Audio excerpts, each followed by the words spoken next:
Barnoota, ammas barnoota, kana ta'uu qaba kaayyoon Oromoota. Barnoota, barnoota, ammas barnoota, kana ta'uu qaba kaayyoon Oromoota. Barnoonni dhugaa ifirraa eegala, aadaa hubachiisee seenaas ni xinxiila. Of tuffii balleessa haamilee kufte kaasa, ija jaame banaa sammuu bilisoomsa, ija jaame banaa sammuu bilisoomsa. Barnoota, barnoota, ammas barnoota, kana ta'uu qaba kaayyoon Oromoota. Barnoota, barnoota, ammas barnoota, kana ta'uu qaba kaayyoon Oromoota.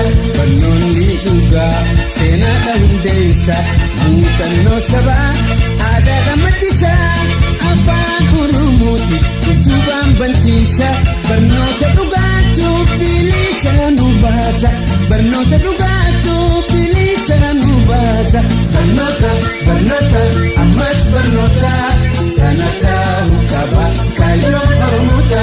Barnoota, barnoota, ammas barnoota, kana ta'uu qaba kaayyoon Oromoota.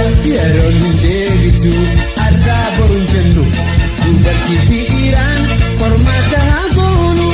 Ogummaa bara durii iyyaafachuu qabna, bu'uura hegereessan gubbaasaatti ijaarra, bu'uura hegereessan gubbaasaatti ijaarra.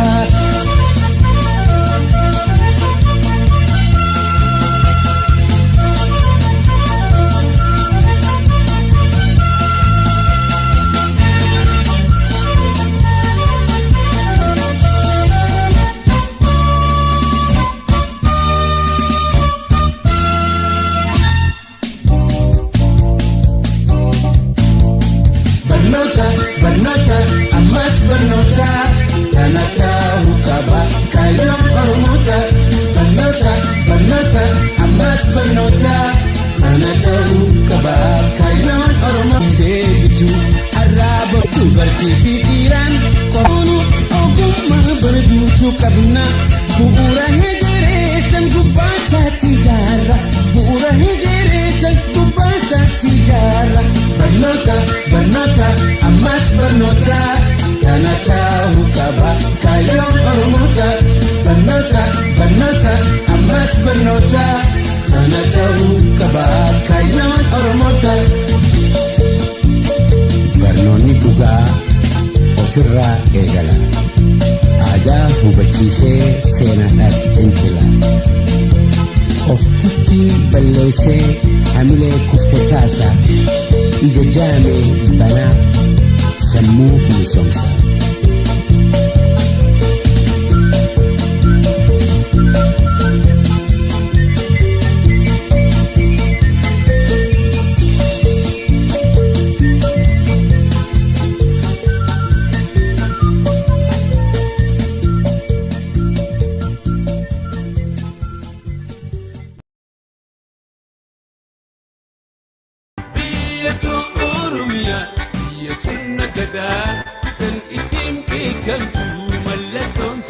And it's my pleasure to, our first presenter of the day is a fellow North Californian, a doer, someone I admire a lot, a mentor and a friend, a visionary, wise leader who listens and is always ready to work. Dr. Nardos Tasso, we simply here in our community call it Nardi. Nardi, she'll be sharing with us some of the best practice of effective meetings. Don't we need it?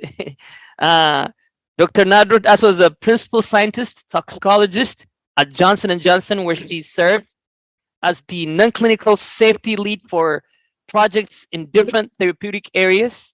Nardos received her PhD in chemistry from the University of Toronto and did postdoctoral fellowship at Scripps Research Institute at La Jolla, California. She's then went on to become a researcher at the Kimball Neuroscience Center in Toronto, Canada, with focus on investigating the mechanism of neuroregenerative after a stroke, traumatic brain injury, and neurodegenerative diseases such as multiple sclerosis. Nardos has authored over 25 peer-reviewed journal articles, book chapters, and a few patents. She is an active member of the Northern California Oromo community, where she is a force in the advocacy team, grant writing team, and other committees. She's also an advisor on the Advocacy Task Force for Oromo Leadership, Legacy, and Advocacy Association, and the visionary entrepreneur. Nardi, the floor is yours, and you have precisely 25 minutes. Thank you so much, Tisho, for that very, very kind introduction. So first of all, I would like to thank Oromia Foundation and the organizers of this webinar for giving me the opportunity to present today. And I'm happy to be here and spend the next few minutes talking about best practices for effective meetings. And this is a really important topic since we spend a considerable amount of time sitting in meetings. Especially, I feel like, and this, I'm not going to talk about work-related meetings because those are different. I want to focus on meetings that we organize to discuss Oromo-related issues. And I feel like since the assassination of Hachalu, just the number of meetings have exploded. And also the pandemic had made such platforms such as Zoom really available at our fingertips to schedule meetings. And I think most of the time we schedule meetings without a lot of thoughts into what we want to achieve. So I really want to touch on those aspects today. And so I put this presentation together from what I've read and from my own personal experience working in corporate America. And I just synthesized both, like the two, and put together what I considered to be some of the best practices. So this presentation today is not by no means an exhaustive presentation, so please take it as such, but I do think it's a good starter and it provides some principles that can be applied to make sure that we are getting the most out of our meetings. Time is really, really precious. Time is something we don't have. Are you going to share your slides or? Oh, yeah. So as I was saying, time is something that we don't have a lot, right? Like it's really a precious commodity. So we really have to think about how we can get the most out of our meetings so that we are not wasting our time and we're not wasting other people's time. So just I want to open with these remarks. So I'm going to start with a question to the audience. So the first question is, how many non-work related meetings do you attend in a typical week?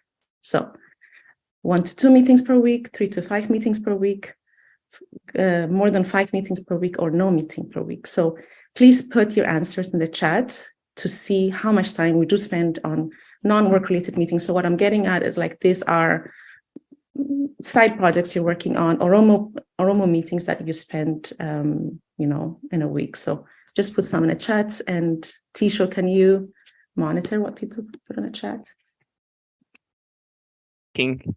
There's a couple of 3 to 5. There's 1 over 5. There's only 3 participants so far. Okay. Anybody who volunteers to put how much time they spend on meetings per week, not work related? Okay. Well, it looks like B or C are, what people spend more on meetings. So let's say you spend 3 to 5 meetings per week. That is a lot of meetings, right? So, and let's say over 10 is each meeting is 1 hour, and which we know Oromo meetings are really, really long. So they're not just 1 hour. So if, let's say conservatively, you spend 3 hours a week per meeting. So that amounts to about 3 to 4% of your time, your lifetime. So, and that is a huge, huge amount to spend on meetings. And because if you think about it, if you spend 3% of your time on like not work-related meetings, and then everything is competing for your time, family, your other activities are competing for your time. So that's a really considerable amount of time that we spend on meetings. And so I really, really want to encourage all of us to approach meetings really seriously because you're spending your time. So there's this concept of opportunity cost, right? What could you be doing, if you were not attending that meeting? What's something that you could be spending your time if you're not attending your meeting? So I really want to encourage you to think about meetings, whether you're organizing one or you're attending one, to take it seriously, because this is your time and you don't want to waste your time or other people's time. So that's all I'm going to say on that.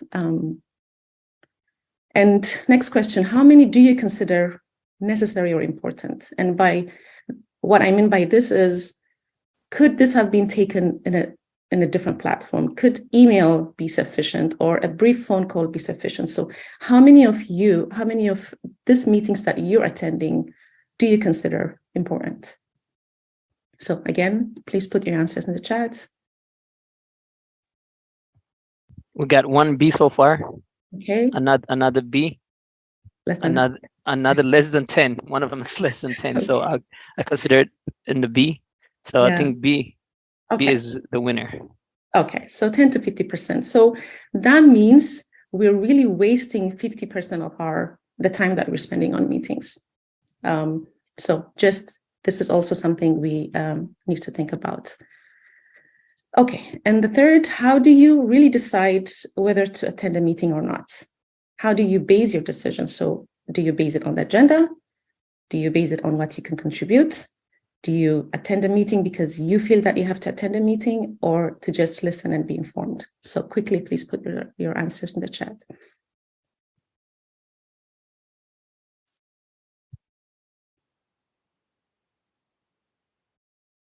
Okay. 1C, 1B, and D, 1B, 1A. Okay. So that's a mixed bag. Mixed bag, maybe more B and C, or more B.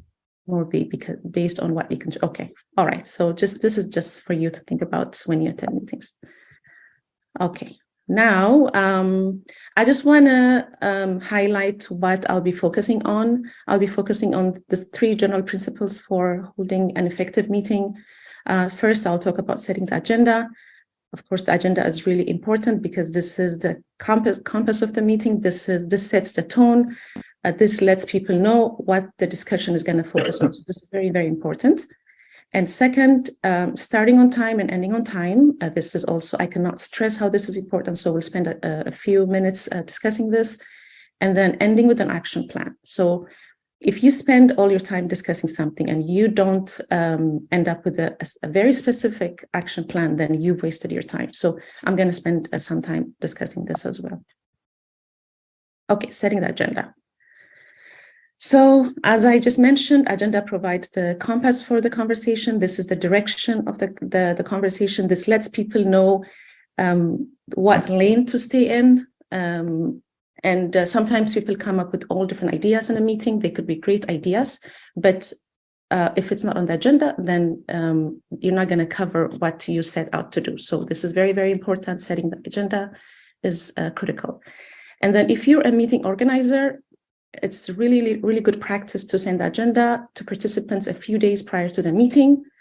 What this does is it helps people to plan and to come prepared so that you will get the most out of the meeting. So please send the agenda, share the agenda. And also as a meeting organizer, if you're setting the agenda, then it makes you think, do I really need this meeting? What do I want to accomplish in this meeting? So please send the agenda a few days prior to the meeting. And then also setting the agenda or thinking about the agenda really helps you to know who should be invited, right? Who should you have in the room for that discussion to be productive. So it's really important. And so when we think about an agenda, it should be really simple and effective, and it should contain at least 3 things. First is the meeting objective. What is the purpose of the meeting?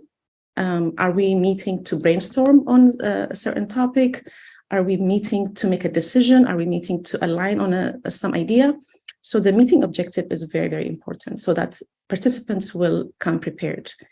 And you should allocate time for each item so that if people stay within that allocated time when that agenda is discussed, and believe it or not, allocating time makes the discussion very efficient because people will keep that in mind. So please allocate time for each item on the agenda. And third is assign a person for each item so that people can come prepared. So it's not nice to be surprised at a meeting to speak on something when you haven't really thought about it. So please make sure that people know if you expect them to speak. And then if you're organizing a meeting, prioritize the agenda so that the critical items are out of the way so that you don't run out of time. And so please prioritize so that the things that require more discussion or the things that you really need to discuss at that meeting should go first. Okay, so the other component of holding an effective meeting is starting on time and ending on time. And both are really, really important. And this topic was, touched on earlier on, and this is something on everybody's mind. As I said, time is really, really precious. So this is a practice that we need to continue to, this is something we need to continue to practice, especially in Oromo meetings, whether this is in person or virtually. Start on time. If people don't show up on time, then you don't have to wait for people. You can leave a little bit of a buffer to allow people to join, but then there is no reason to wait for people if they don't show up on time. So please start meetings on time, and ending on time is also as important as starting on time. Okay, so this, I think, shows respect. If you start on time, it shows that you respect your time and you respect everybody's time. So if you don't, then that means it shows that this is really not important. So please start on time. And especially if you're in the leadership, show up on time, because people take cues from those in leadership. If you don't show up on time, then people will not take it seriously. So if you're especially a leader, show up on time. And avoid very long meetings. Believe it or not, people cannot focus for a very long time. And I'm talking about adults. Normally, we think kids cannot focus, but adults also have limited attention span. And I'll speak more on this because this is very important. So more on this later. And then meetings should end on time. For this to happen, every person needs to contribute to this. The meeting organizer, of course, has to make sure things run on time, but every person attending that meeting should make it easier for the organizer. So if you are speaking at a meeting, please be conscious of the time that you're taking when speaking, because if you take 10 minutes to speak, then you're taking time away from somebody else. So please be conscious. And also, don't speak unless you're adding value. And I really, really feel very strong about it. Think about what you really want to add. So before you speak, think about, has this been spoken? Has somebody else already said something about this? Is my, whatever I'm adding is going to add value? So please think before you speak and avoid repetitions. And if somebody already said it, there is no value in repeating. So please avoid repetitions. And this requires active listening. This came up yesterday. So if you're actively listening, then you will know when something has been said, if an idea has been already explored. So please avoid repetitions. And oftentimes, especially on virtual meetings, it's really, really easy to be distracted because there are things going in the background. You have your phone on you. So it's very good practice to focus and actively listen, because this is your time. You come here, you're attending the meeting to add value, to take something out of it. So practicing active listening is very important. And as a meeting organizer, you should specify the end time. If you say an hour, please keep the meeting to an hour. Okay. Okay, so and then once the meeting is, once you've discussed the agenda items, it's good to leave the last few minutes to discuss the next step. So summarize the take-home messages and also bring up the next steps. Do any of the items that were discussed need follow-up meeting? Is there an action plan? So please take a few minutes at the end of the meeting to summarize and then plan what happens next. And so when we come to action plans, these action plans should be really, really clear. They should not be vague. And what I mean clear is they should have at least 3 components. They should include the what. So what is the action plan, what needs to be done. So that should be clear. And the who needs to take care of these items. So please assign a person who will be responsible for this. And then when? This is also very important. What is the time frame? Are we going to meet in 2 weeks and then bring back what we've done on the action item? Does this need a follow-up meeting? Is it going to be an email follow-up? So please specify, be as specific as possible. Otherwise, all the time you spent in the meeting will be for nothing, right? Because there is no follow-up. And I feel like this is where there is a big gap. So after when the meeting is concluded, we leave without really having an action plan and assigning people and then specifying the time frame. So this is important. And then finally, distribute meeting minutes to everyone who attended the meeting and also ask for comments. And every meeting should have someone taking minutes. This doesn't need to be extensive, but there should be a summary of what has been discussed. Otherwise, we forget what has been discussed, and we will discuss something over and over again while it's been discussed like 6 months before. So take minutes, assign someone to take minutes or notes, and then distribute this to everybody and ask for comments. And asking for comments is important because you might be surprised that the way people understand things or outcomes could be different, right? So this is a place where you align on the message. So ask for comments, and then once you've collected all the comments, the person who's taking the meeting, then you should finalize the meeting, endorse the meeting minutes, and archive it so that in the future, if you want to go back and look at what has been discussed and decided, you can do so. And so this is also very, very important that every meeting should have a record of the meeting minutes. Okay, so coming to what is really the ideal meeting duration. So I really tried to read what companies do, right? What successful companies do, how many, what's the duration of their meetings. And so what I've come to realize, and from what I've read, is that the shorter, the better. So if you can accomplish something in 30 minutes, there is no reason why you should schedule a 1-hour meeting. So really think about how much time do you need to discuss what's on the agenda. But the shorter, the better. So if you can accomplish it in a short time, don't schedule long meetings. And what I've been able to find is that the average adult human is able to concentrate on a task for around 15 to 20 minutes.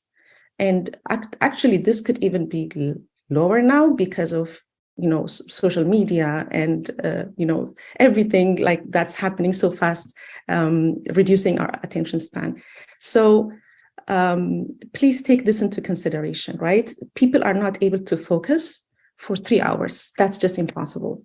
So, research also shows that the engagement in meetings starts to drop quite rapidly after about 30 minutes. So this is, I wanted to get some numbers, and this is what I was able to find: the time of the table on the right, time of meeting, and percentage of people paying attention. So you can see if it's 45 plus minutes, you kind of lose 50% of the people in the room. And especially in virtual meetings, don't schedule very long meetings because it's really tough to pay attention for a long time. So try to avoid meetings that are over 1 hour. So as a rule, 45 minutes to an hour is really enough. Very occasionally, it may be appropriate to hold a meeting longer than 1 hour, but this should be occasional and should not be common practice. And if you do have very long meetings, please include breaks so that people can stretch or go grab water and so on. So an hour meeting, 45 minutes to an hour is really sufficient. And if a topic needs longer time to discuss, in my opinion, I feel like we should have a series of meetings instead of one long meeting. So have a series of 1 hour meeting to discuss a topic that needs deep discussion. Okay, so when you're leading a meeting, please, these are some points that you should keep in mind. Be crystal clear on the agenda and what you want to accomplish. This I've talked about. And then control the meeting, not the conversation. And by what I mean by this is, as a meeting leader, You should let people speak. You should let people express their ideas, of course, within the allotted time. So you should be controlling the direction of the meeting, the direction of the meeting, so that people are staying within the agenda. But you can't control the conversation. You shouldn't tell somebody not to say something, because the person has to be able to express their ideas. So we should make space for people to speak within the specified time. And once an item is discussed, it's a good practice to summarize the take-home before proceeding to the next item. And this doesn't have to be long-winded. It could be very short, but just summarize. The take-home is this, and then proceed to the next item. And as a leader of a meeting, be firm, but also be flexible. So be firm so that the discussion should not stray from the agenda. But sometimes it's surprising that niche issues or things you haven't expected to be discussed could come up. So you can make time for these discussions if there is time. So you could be open to explore if there's time. However, if there's no time, you can schedule a follow-up meeting, and you should make clear that these topics will be discussed, in the next meeting.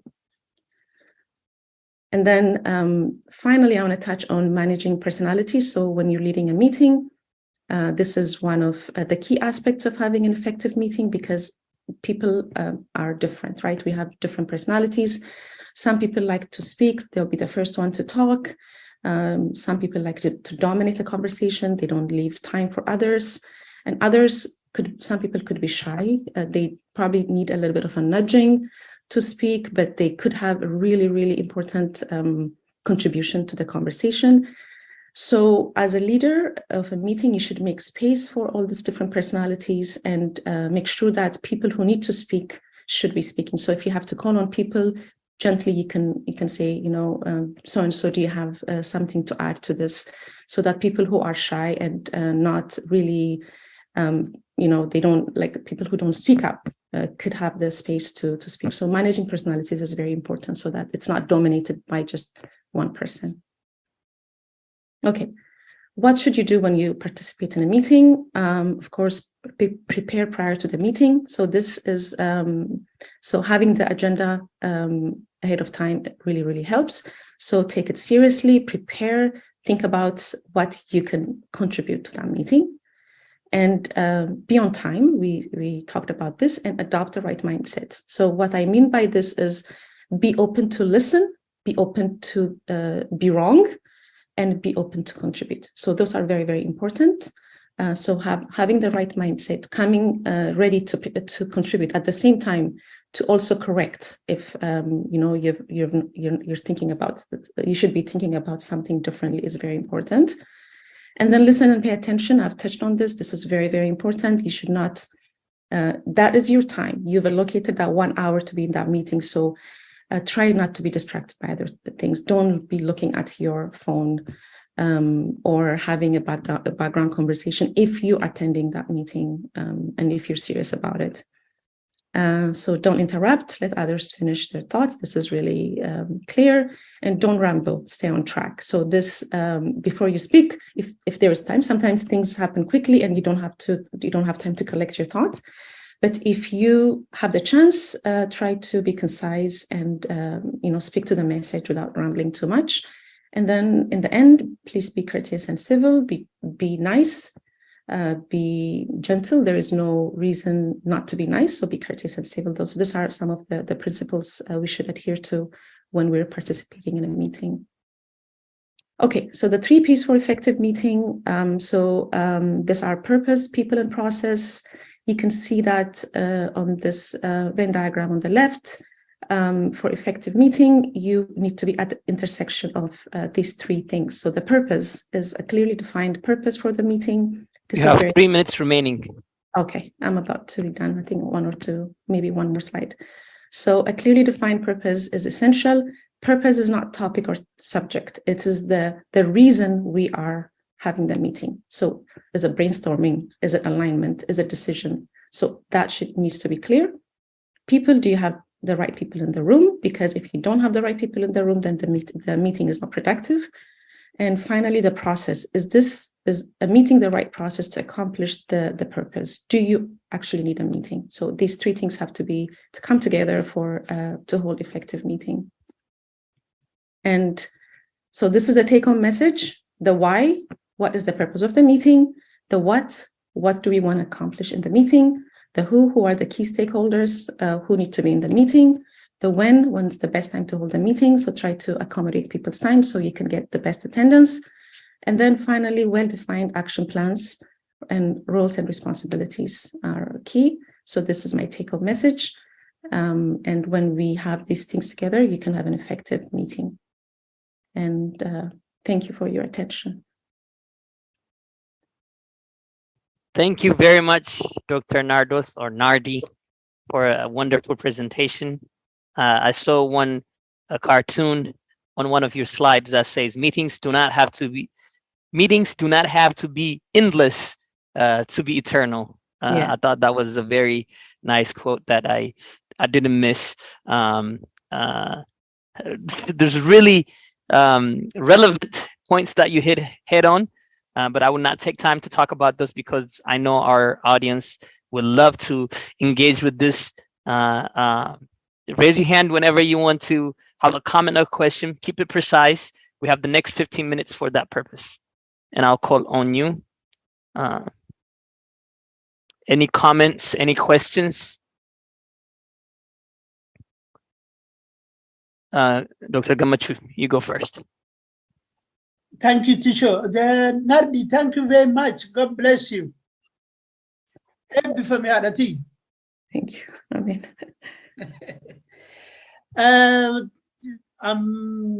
I enjoyed the presentation.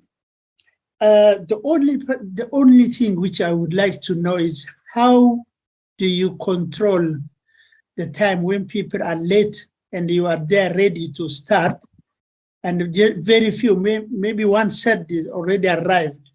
Is it very effective to start regardless people are on time to attend your meeting? Thank you. Great. I will take another one. It doesn't seem to be a lot of hands up. Oh, there you go, Dr. Hambisa, and then Dr. Baharu. And then after those three questions, you can answer or comment. Yeah. Mini gochuruma fi baay'een gammade ani Nardosi baay'ee galatoomi. I think if we had only this one presentation for the entire 2-day webinar and we are successful at this, I think we are successful. And we all of us have been in many meetings over the last 2-3 years, and never ending, always winding meetings where we really don't come up with the what, who, when questions at the end of the meeting. And so everything we have been discussed is just lost in the air, and it's not going to, so it's just a waste of our time. So if we could learn from this, all of us, and we say, okay, how do we need to proceed? What do we need to do? I think if we have that capacity, if we have that opportunity to self-reflect, I think this was really a very successful presentation. And so I salute you, my sister. Thank you. Thank you. Thank you. And then Dr. Baharu. Thank you, T. Let me add my voice to the Dr. Hambisa's. That truly this is a very extremely educational presentation talk you gave us. All my life I've been attending meetings. As you can see, I'm not a young man. But always there is something that can be improved about meetings, and then you literally touched on all the elements. And thank you so much for that. It's great to listen to you. That's why we are desperately trying to diversify our team to have more of you in our club, not a collection of old people who are now feel the Oromia Foundation. Please help us recruit people.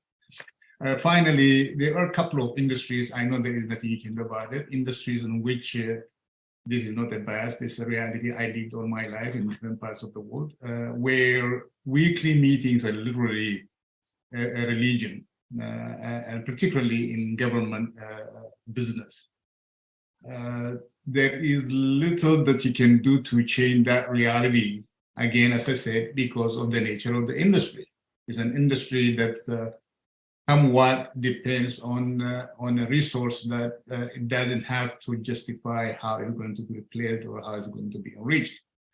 In that situation, I know, as I said, you may not even have an answer for this, but what do you think would be the best way of dealing with it if you are there as an individual and conscious of efficiency and effectiveness and you're stuck with that reality? Thank you, Dr. Baru. And what would you do? it's just for brainstorming. Trust me, I don't take me whatever. I'm not trying to put you on the spot. I know I haven't had an answer for it all my life. So thank you. I think the question is clear, and I'll have you answer this one, and then I'll. There are two more people raising their hand. You don't even have to do that right now. You know. Okay. Yeah. I'm not familiar with the government anyway, so I don't think I'm the best person to answer it. But I do think if you have the choice not to attend these meetings, I think if there is that option, then don't, if, based on the agenda. So because it doesn't bring anything, but I know sometimes the choice is not there. But in the private sector, things are done differently, right? People don't actually want to have meeting unless there is a need to have a meeting, and people are really happy to cancel meetings, and everybody is like happy, right? Because that means you don't need that meeting. So private sector is more conscious about scheduling meetings. Okay, so what the first question, what do we do when people don't show up on time? And I think this is really something we face all the time, especially in Oromo meetings. So what I think is, if somebody doesn't show, so I normally encourage people to indicate whether they're going to be attending a meeting or not. So I think that's also one practice we could do. And I know this is going to take time for people to be in the habit of doing this, right? So if you're not attending a meeting, just let the organizer know that you're not going to be there, so that people are not waiting for you. And the organizer also will cancel a meeting if you're a critical member of the, if you have to be there, and then if the meeting should be canceled, right? So I think that's also something we can practice, like letting the organizer know that you're not going to be there, and things happen. Maybe the time doesn't work for the person. So I think that's a good practice. And so, but if people are late, that means either they don't care, and that's truthful, because we don't show up to work meetings late. We show up on time because there are consequences. So if people don't show up on time, that means they really don't care. That's unless and otherwise there are circumstances that prevent the person from showing up. But if you're serious about a meeting, then you'll show up on time. So I feel that if people don't show up, start the meeting. If critical people are not there, don't do the meeting, cancel the meeting. And it's unfortunate because the people who showed up are, it's not great for them. But if you don't have the right people in the meeting, I think it's better not to have the meeting, because then after the meeting is done, you are where you started. You may have to have another meeting. So that's how I feel about it. I don't know if it's the right way to feel about it, but I would cancel a meeting if critical people are not present. The others are comments. So I feel that if we start practicing this best practice or good practices, if we start doing one thing, at every meeting, then over time our meetings will start being effective. But one thing I promise myself is I'm not going to waste my time attending a meeting that I'm not going to be contributing to or getting some value. I mean, we can attend a meeting if you want to listen or be informed. That's good. But the meeting has to be important enough for me. So that is something I want to practice more. And so because it's time is precious. We could be doing other things. And so we should be serious about it. I think I don't know if You've covered everything, Dr. Nardi. I will take Adapase and then Professor Mokre after questions, comments. Adapase, you're on mute if you are speaking. Fayyaa ta'e baay'ee fayyaa ta'e akkam ooltan hundi keessanii. Dr. Nardos baay'ee galatoomii keessattuu waa'een walga'iidha. Namoota siyaasa keessa hojjetanii fi qabsoo keessa jiranii wanti guddaadha. Walga'uun irratti mari'achuuni. Kan keenya immoo dhugumaa rakkoon isaa maayinni aadaa keenyaa fi aadaa akkatti amma nu itti jirru kun hojjetutu adda adda waan ta'eef si'a baay'ee wal nu jala rukutaa. Kanaaf dhuguma kan akkasii taa'anii ilaalanii irratti mari'atanii akkamittiin fooyyeffannaa kan jedhu waan barbaachisaadha jedhee tan fudhaa baay'ee fayyaa ta'e. Gaaffiin ani qabu tokko lafa keessatti amma walga'ii yeroo nama waamanii waan irratti dubbatamu sagantaa walga'ii sanaa guyyaa hamma tokko dura namootatti erguu namoonni kun isa dubbisanii na ilaalamoo na ilaalu jedhanii murteeffachuu danda'u. Gara biraanis immoo akkasittiin ajandaa yookiin waan irratti dubbatan lafa kaa'uuni dokumeentiidha. Maalirra namoota maaltu dhufee maalirratti dubbatanii kan jedhu dokumeentiidha, seenaadha, hojiidhaafis iyyuu immoo waan barbaachisaadha. Maaliif murtiitu fudhatama. Murtiin inni fudhatame suni namoonni murtiin sun ilaalu isa dubbisanii hojiirra oolchuu yookiin hojiirra oolchine jechuu danda'u. Gara biraa kan inni itti dabaluu barbaade isa duwwaa yuutuun ta'in ajandaa erguu yuutuun ta'in tokko immoo kan jiru qaboo yookiin qabiyyee walga'ii tokko. Innis ani si'a baay'ee rakkoon ani qabu walga'ii Oromoo kan hojii wajjin wal qabatee jiru. Sababii qaboon yookiin qabiyyee waan barreeffame miniitiin barreeffame sababii hin jirree fi rakkoodha. Dirqama namatti kenname duukaa bu'uuni ilaaluun. Kanas aadaa keenya keessaati utuu jabeessanii tokkos immoo akkuma jedhee dokumeentiidha. Maaliif nuyi siyaasa hojjenna? It's part of our seenaa keenya. Kanaaf kunis barbaachisaadhaan jedha. Gara biraan immoo yeroo namoonni akkamittiin akka qooda fudhatan achirratti gaaffiin qaba. Amma nuyi kanas dubbannu namoota muuxannoo qabanidha. Walga'ii irra taa'u, walga'iin akkamitti akka adeemu waa'ee isaa warra baratanii yookiin tireeningii fudhatanidha. Hawaasni keenya garuu wanama community keessaa yookiin hawaasa keessaan hojjedha. Waan kuni hundumaa biratti beekamaa miti.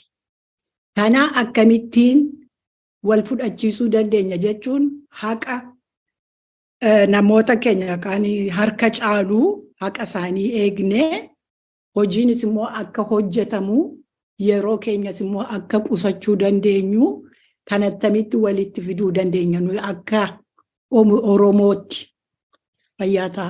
Thank you. Very good questions, but I'll give the next chance to Professor Mokra, and then you can Professor Mokra did you change your mind? Well, I will say just a short thing about timekeeping. Waiting for the audience to come or the. Please go ahead. Yeah, well, that has a history, not the history which seenaas Adapaasen kaasee tun ta'in seenaa mataasaa qaba. Afaan Oromootiin an dubbadha Oromoodha dana kan jiru hundumtu. Miitingii kana walga'ii kana waggaa dheeraa godhaa turre. Yaa'uun ilaalu numatu aadaa uume. Diyaasporaa keessatti aadaa uumamedha. Jabana student unionii qabna dana Awurooppaa kana. walga'ii sa'aatiin dhufa namni yeroo sa'aatiin dhufa. Adana Sweden keessatti yoo dhufuu baatte sa'aatiidhaan you will be penalized horii kaffalta. Kanaaf namni dhufa ture. Awurooppaan baay'eessuma ture. Ameerikaan immoo yaa'uudhaan Ameerikaan immoo aadaa gara biraa qaba yeroodhaan hin dhufu. Oosaanis akkasuma godha. Kana waan ta'eef namni hin hafu inuma dhufa. Kanaaf walga'ii kana tursinee maaliitti magoonee jalqabnaa jennee yaadni sun akkumatti aadaa ta'e. Namni nu dhufa jedhamee amanamaa leetti yoo ta'e siin dhufa. Kanaaf ittuma fufnaa jedhama malee dhiisanii hin deemanii walakkaa sa'aatii hafeera namni jedhanii dhiisanii hin deeman. Inuma eegda. Gaaf immoo eegaa yoo ooluudhaaf adeemta hin taallee takka. Aadaa sanatu jira nu keessa. Gara biraanii 91tti gaafa dargiin kufe kaanee addanaa fiignee biyya dhanne. Aadaa faasee fi ana ture Awurooppaadhaa kan deeme jabana sana namni gara biraan xahaa ture. Warra machaa uummatatu walga'ii godha. Erga wanni sun dhumee booda haasa'uudhaaf warra bakkeedhaa lolarraa deebi'ee kanaa wajjin.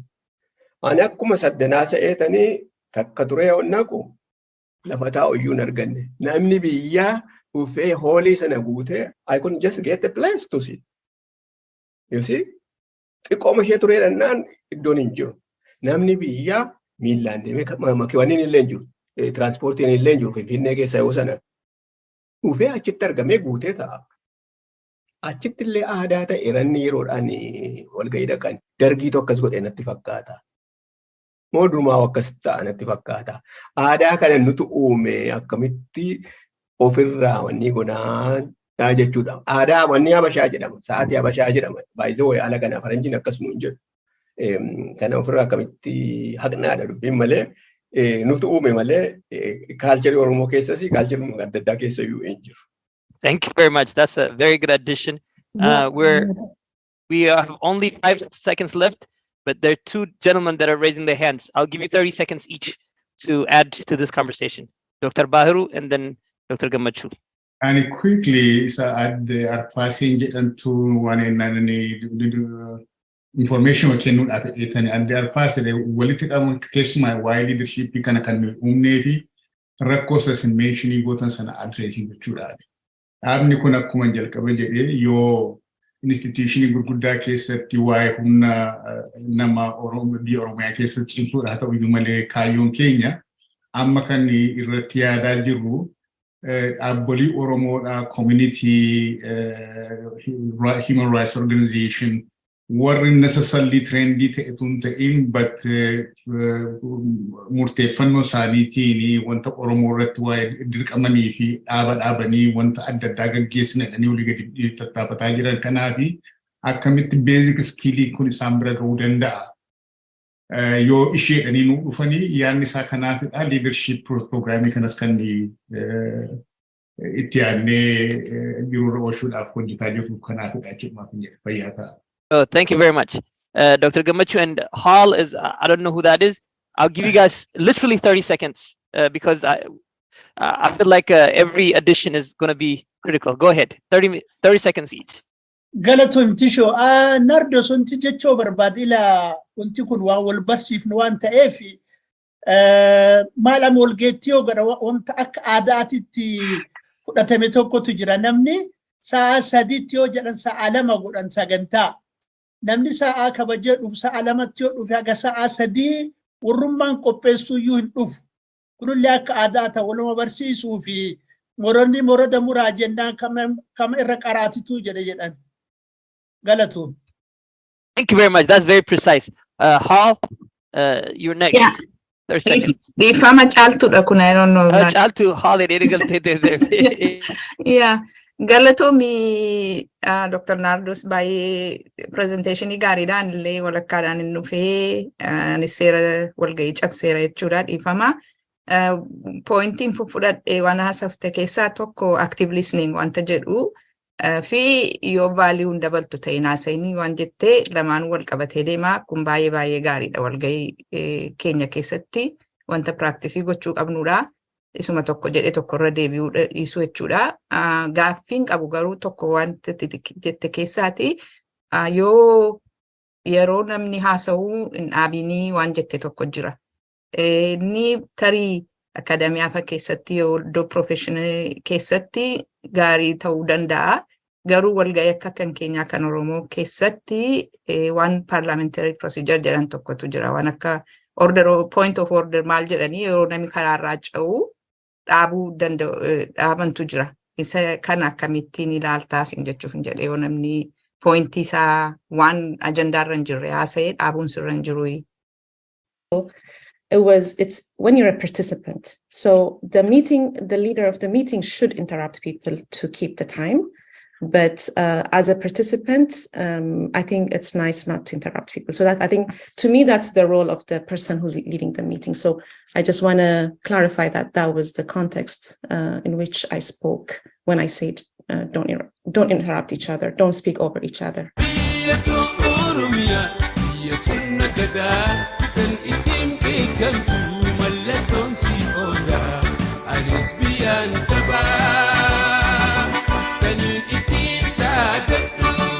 Our next presenter is somebody who I met very recently.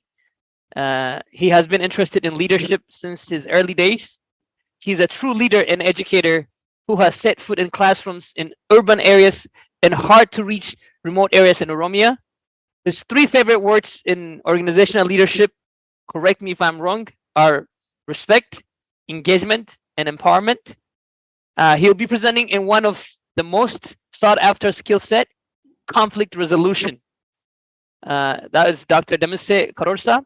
He is a leadership and policy expert with extensive management experience in government and non-governmental organizations.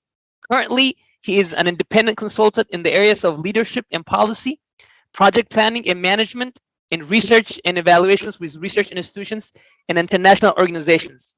He was the director of the Bureau of Food Security and Disaster Preparedness and Prevention, leading programs that help millions of disaster-affected people in Oromia, in Ethiopia. He also held multiple leadership roles at the Oromia Regional Bureau of Education, including head of project planning and management, team leader of planning and programming, and senior expert of research and evaluations. Dr. Demise also served the USAID for 10 years as a senior project management specialist, where he was responsible for the design and management of various development programs and projects. Demise holds PhD in leadership and policy and has published peer-reviewed articles in scholarly journals. Dr. Karorsa, the floor is yours, and you have precisely 25 minutes. Thank you so much.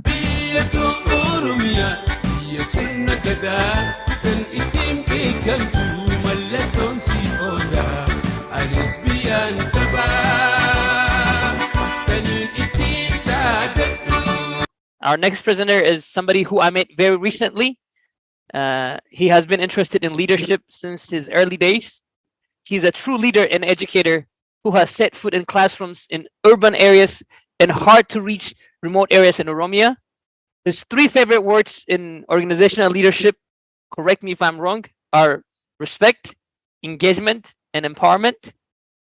He'll be presenting in one of the most sought after skill set, conflict resolution. That is Dr. Demise Karorsa. He is a leadership and policy expert with extensive management experience in government and non-governmental organizations. Currently, he is an independent consultant in the areas of leadership and policy, project planning and management, and research and evaluations with research institutions and international organizations. He was the director of the Bureau of Food Security and Disaster Preparedness and Prevention, leading programs that help millions of disaster-affected people in Oromia, in Ethiopia. He also held multiple leadership roles at the Oromia Regional Bureau of Education, including head of project planning and management, team leader of planning and programming, and senior expert of research and evaluations. Dr. Demise also served the USAID for 10 years as a senior project management specialist, where he was responsible for the design and management of various development programs and projects. Dempsey holds PhD in leadership and policy and has published peer-reviewed articles in scholarly journals. Dr. Cororsa, the floor is yours, and you have precisely 25 minutes. Thank you so much. The topic is leadership skills for conflict resolution. And I will be presenting few points that, like on this outline, I will be touching a few general remarks, and then just say a few words on the concept of conflict, as well as conflict resolution, what causes conflict and types of conflict and strategies for conflict resolutions. So I will try my best covering most of the points. Just to begin with, you could see this map, the globe is so colorful, very beautiful. The colors being some red, blue, black, and white, so and so on.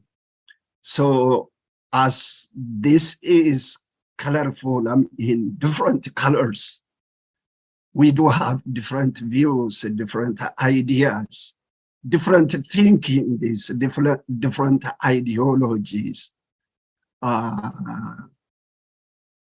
These ideas, these concepts sometimes do agree each other, at times conflicting, and so conflict is inevitable always, as long as we are having varieties of thinkings, ideas. So where does these complex, where do they originate? The origin of conflict could be so many sources, and the level it occurs also varies. It could be ideological, maybe religious, demographic, management problems, sometimes racial, at times personal, and so on. So the levels, it could occur at a certain clan level, at an individual level, at community or district and region level, and so it's countless. Baay'ee kan namatti tolu gadaan keenya gadaa araaraati. Gadaa araara buusu. Araara buusaa yoo barbaachises waraanas hin labsa yeroo barbaachisutti jechuudha. Aadaa gaarii qabna. This is the institute. It has different strategies of approaching peace building, as you all know. Proactive, utuun jalqabin, reactive, eega, garaagarummaan uumames karaa adda addaa jaarsummaadhaan, araaraan, utuun jalqabamin immoo seera eeguu, aadaa eeguu, safuu eeguu waan jedhu dabsuudhaan waan gaarii qabna jechuudha. Isa kanatti qooduma ishee tuqee bira darbuufanii. And Gadaa peace building approach is one of the sustainable approach we have. Afaan Oromoo keessatti jechoonni conflict resolution yookiin conflict resolution itti wantoonni dhiyaatanii,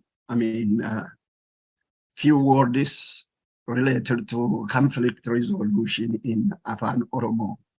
Fakkeenyaaf nagaa, araara, safuu, jaarsummaa, birmannaa, gumaa baasuu, tasgabbii, naamusa, so and so on. Lakkaa'een fixuu namatti tolaa jechuu kooti aadaa akkasiiti kan qabnu. And so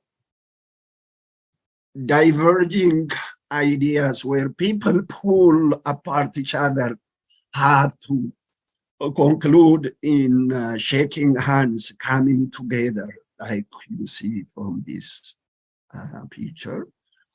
And what is conflict?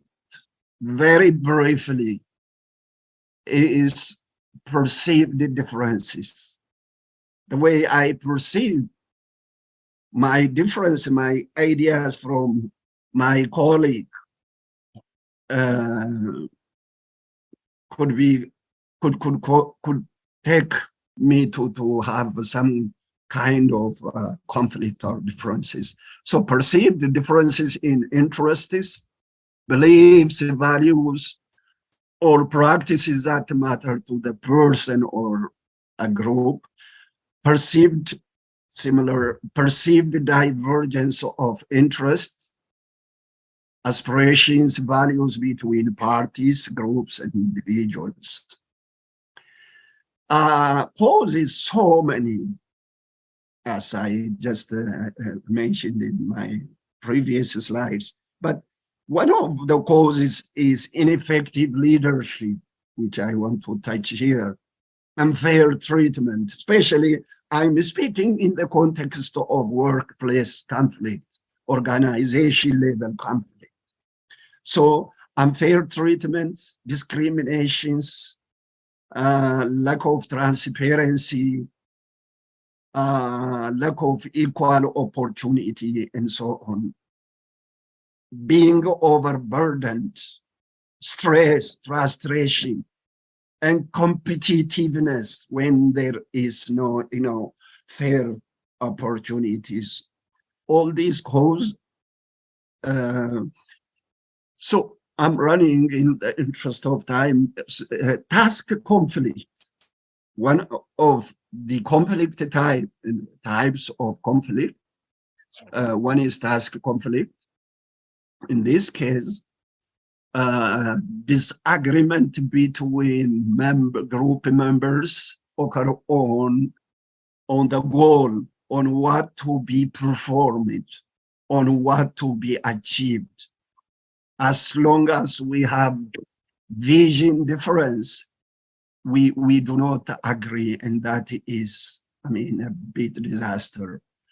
But at times, in order to improve the way we perform a task, we may disagree on the way what to be performing now and what to be performing later. That is fine. So task conflict positively associated with group performance in most cases, because it improves, it leads to discussion and coming together to consensus building. So opportunity for critical evaluation of the task. Relationship, this is a bit difficult because this is incompatibilities among the group members, negative emotions. It is negatively associated with organization function. It leads to creating dysfunctions, and so this is a very it's not it's a serious one. Process conflict is conflict that occurs about how a task be accomplished.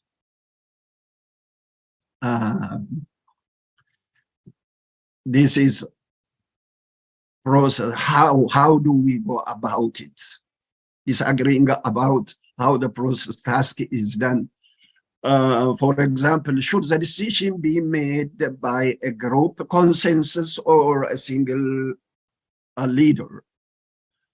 So a moderate amount of both process and task conflict are said to be beneficial according to the expertise in the field. The other conflict, some books also include like value conflict, which is fundamental difference in identities and values, especially this in relation to politics, religion, ethics, norms. And so leadership induced, this is another form. Of course, many scholars do agree that leadership is the single most reason for most organizational conflict. We do have leaders who disrespect, who harass, who mistreat, laissez-faire, ineffectiveness, especially, I mean, inner, who form their own inner circle for I mean, their own maybe personal interest, who are, you know, selfish, authoritative, who do not trust others. And in fact, some say power hungers, status seekers. So in a nutshell, when there is no communication, when in this situation we don't have effective communication, lack of transparency, what are the repercussions of conflict? Many, so many, like, for example, when people experience conflict, much of their energy goes to negative emotions. So it consumes mental energy. It leads to, you know, fear, anger, distrust, rejection on the part of the participants, defensiveness, hopelessness, resentment, and stress, psychological and physical health problems like weakened immune system, depression, alcoholism, and even eating disorders. Above all, the economic impact of conflict, organizational conflict is so obvious.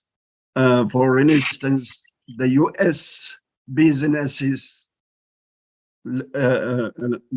every year lose around 359 billion every year.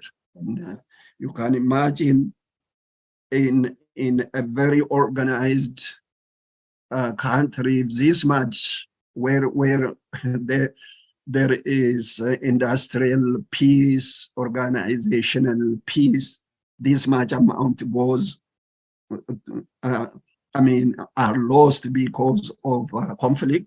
You can imagine how much resource is consumed in countries where we every day have conflict in Africa and other developing regions. So we have to, this tells us that then we have to resolve the conflict. We cannot afford it, so it should be resolved. What does resolving means is agreement reached when all or most of the issues or contentions are cleared up. We have to clear it up. De-escalating, healing relationship, as well as establishing mutually respectful environment. So yes, workplace conflict is inevitable. So what are the tips? Do not ignore the conflict. Do not try to pretend as if there is no conflict. That is what most people, most organizations do.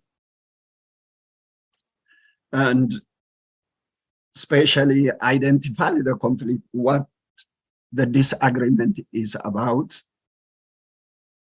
and dig deep and explore breadth, the underlying and connected problems.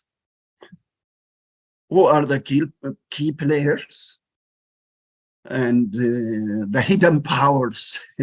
So interesting. There are some hidden powers working behind. Sometimes the leader is a puppet. There are hidden powers behind. Those are key players. And so we have to create an ideal space and place to talk conflict. The leadership skills, yeah, it has been widely touched yesterday. I don't want to get into much depth, but we have to have interpersonal skills as leaders who resolve conflict. We should trust and believe in trust and shared decision making. Communicate easily and clearly.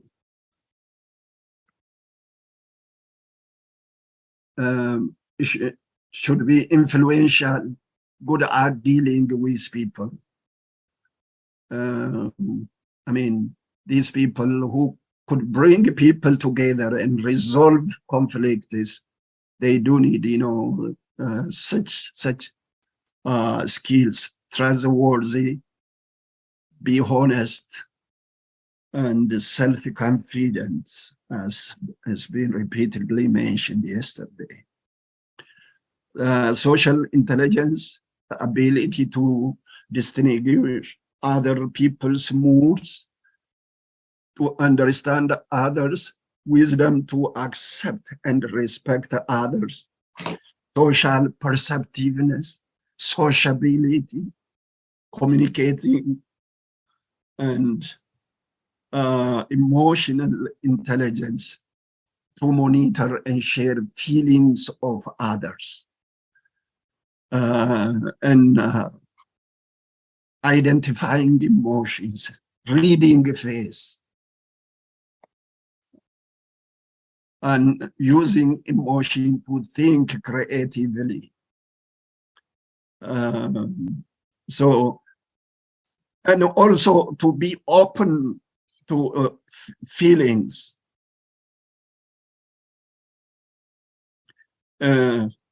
This should be people who think positively. In that case, people who have such social, emotional, and interpersonal maturity can easily handle conflict resolution. And that is what we really want our leaders should have. And communication is a key. I like the one quote from the former state minister, I think, Colin Powell, State Department. Leadership is solving the problems. The day soldiers stop bringing you their problems is the day you have stopped leading them. They have either lost confidence that you can help or concluded you do not care. Either case is a failure of leadership. So closely, you have to follow and communicate continuously with your constituents. Actually, yesterday we've covered a lot about communication. What are the strategies? The TKI model in most cases is followed, especially in strategies for conflict resolution, as strategies for conflict resolution. This has some 5 categories or approaches.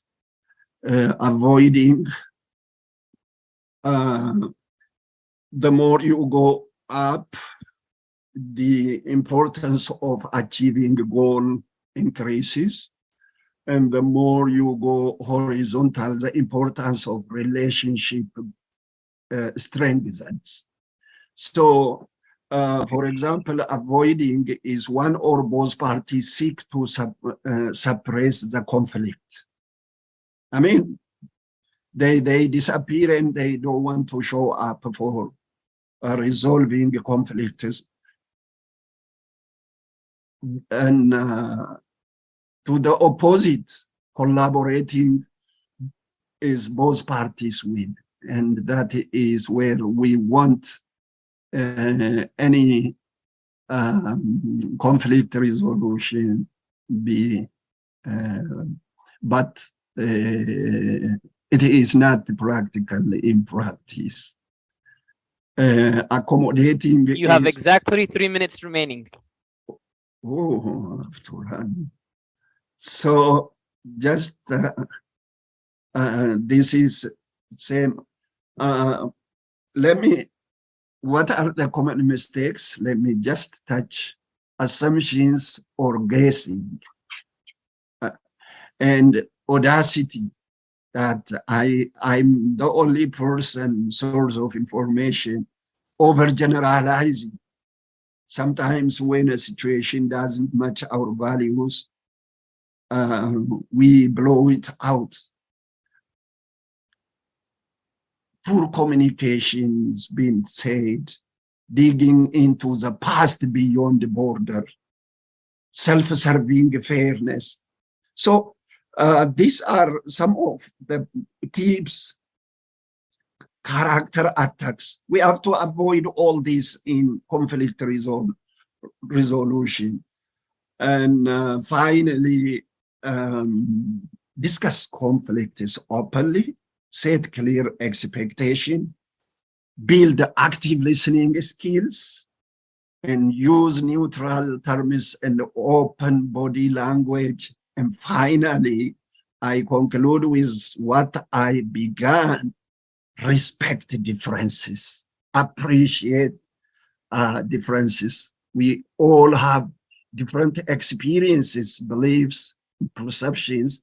Don't get frustrated with opposing viewpoints. And remember that other people can interpret the same thing differently. And that is not true. It's okay to accept. And the key is, for conflict resolution, communication, communication, again, communication. Thank you very much, Dr. Demetrius. This is very interesting presentation, and for the audience who were a little bit probably felt like some of the slides were rushed. The slide decks are available for everybody to see, and as you've seen, the slide qualities are really amazing and they are very comprehensive. So whatever you need, you'll find in those slides. Those slides are available in my understanding. The first question or comment, I'll give it to Zell, who was unable to raise his hands because he was a host. Zell, the floor is yours. Before you take some of the things that stood out to me, 359 billion in the US annually due to conflict resolution. Another phrase that stood out for me is serving fairness.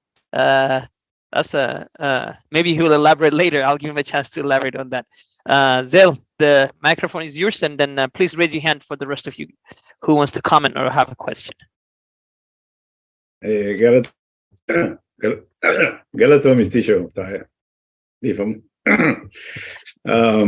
Dr. Damisen Baye Galatoma, Barnoota Baye Gari Nulatani. Garu Emunga Fiana Gafat Dukane Kofamiti, Namamanagan Kesa Jurunduma, Samusara and Jurungafada. New Yerobaye, Oromoni, Conflictisa, Rakosai Kachutibaye, Adasa Kaba, Hasau, Wali Mariate, Tisdisi, resolution irragao adasas kaba nero bayetin adana way gadafa sobna malle biya kesati badiya faita kastaudan da garwan biya ala kana baye strutturera mun guddadesi anile magalatam guddadenya warkan baliya nan jeru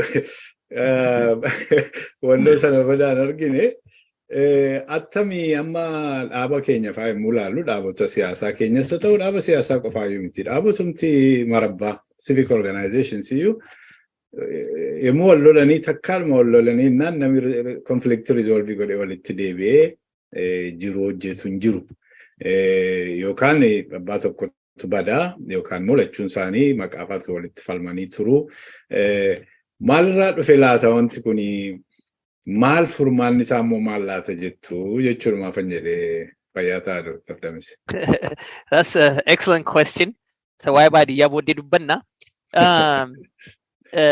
I've been summoned to do conflict resolution in various groups, organizations, and one thing I noticed is the uncompromising nature of both parties within Oromo groups. It's extremely could be frustrating.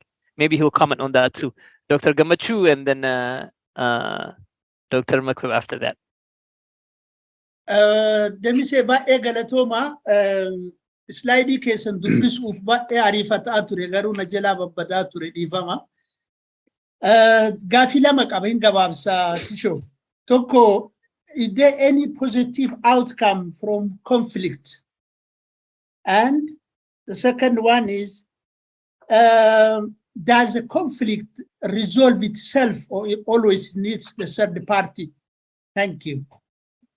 Thank you, Dr. Gamachu. One thing that I want to comment on Dr. Gamachu since yesterday, very precise and to the point. I really appreciate that, Dr. Gamachu. It needs to be commended. And I'll give it to Makub and then Dr. Makub and then Dr. Baharu, and then let me say you'll answer those questions, and if there are more people raising their hands, then we'll continue in that manner. Okay, galatoma Dr. Damise bae namatti tola ture. Gaaffii gabaabaan qaba. Gaaffiin koomaa inni conflict resolution yoo ilaalle biyyuma sana keessatti, rejiinuma sana keessatti akka adda addaatti conflictii hiiku within themselves. Fakkeenya warra North yoo ilaalle Eritrea, Tigray rakkoo yoo argatanii wal fixanii tokkotu mo'ee ba'a. Hankeenya garuu wal sukkuumeedhuma walumaan jiraata. Kuni aada Oromooti moo akkamitti ilaaltu isin? Cimaa ba'uun problemiin ta'uun akkasii kun. Galatooma. Thank you very much, Dr. Baharu. Anis waan jechuu barbaade gaafachuu adeemaa jiru kan Dr. Makub wajjin walitti dhiyaata. Since the 80s, Aboli Oromo wajjin familiarity qabadee tanan amana akka isaan hojjetanii over and over and over again conflicting yeroo ka'ee solvii gochuu dadhabnu. I see the root cause being our failure or refusal to swallow whatever it is or throw our ego away, and the reason rationally as to how we can best accomplish our collective goal. Isa gochumannati, if I'm not getting what I want, let everything else go to hell, including Oromo freedom. That is what I have seen. Have you experienced anything like that? Mal gochunuraka nurajira yo dhuguma wanta ni yaadu kuni dhugaa qabatee maal? How can we overcome this problem?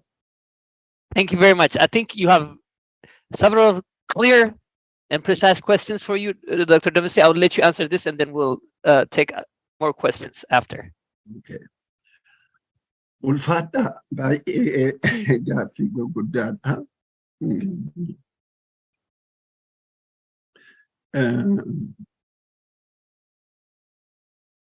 Keessumaa kan keessa deddeebi'ee ka'e waa'ee dhaabbilee Oromooti. Dhaabbileen Oromoo waan baay'ee dubbanneerra, waan baay'ee jenneerra, laga baay'ee ceenee waan hundumaa godhameera. Garuu still achuma lafa dhiita wanti jiru. Sorry for my voice clarity. Xiqqoo ishee sagaleen koo qulqulluu miti, dhiifama naa godhaa. Bareedaadha. Maal jechuu barbaadeetan rakkinichi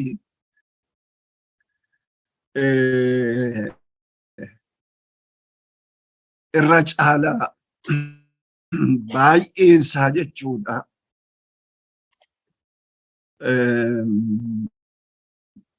Kaayyoo irratti kan adda ba'amutu jira. Akkuma sila jedhame dhimmi kaayyoo irratti adda ba'amu nama rakkisa. Baay'eensaa garuu dhufee daandii adda addaa haa ta'u kaayyoo irratti keessumaa fedhiin uummata keenyaa maalidha? Maal barbaada? Akkamittiin isa kana immoo galmaan geenya isa jedhu keessatti tokko tokkooniin ani carraa argadhee kana keessatti yeroo dheeraa biyya keessatti biyya alaatti waan baay'ee wajjiniin deemee ilaaleen jira. Naanna'ee hundumtuu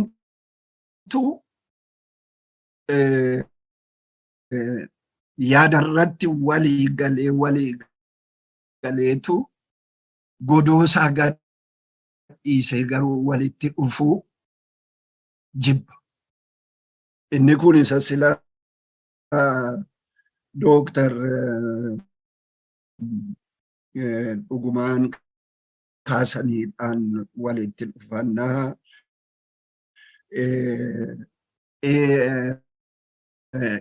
erga ani maaloon taane margin biqilinne jette isa jedhan sana akkasitti deeme.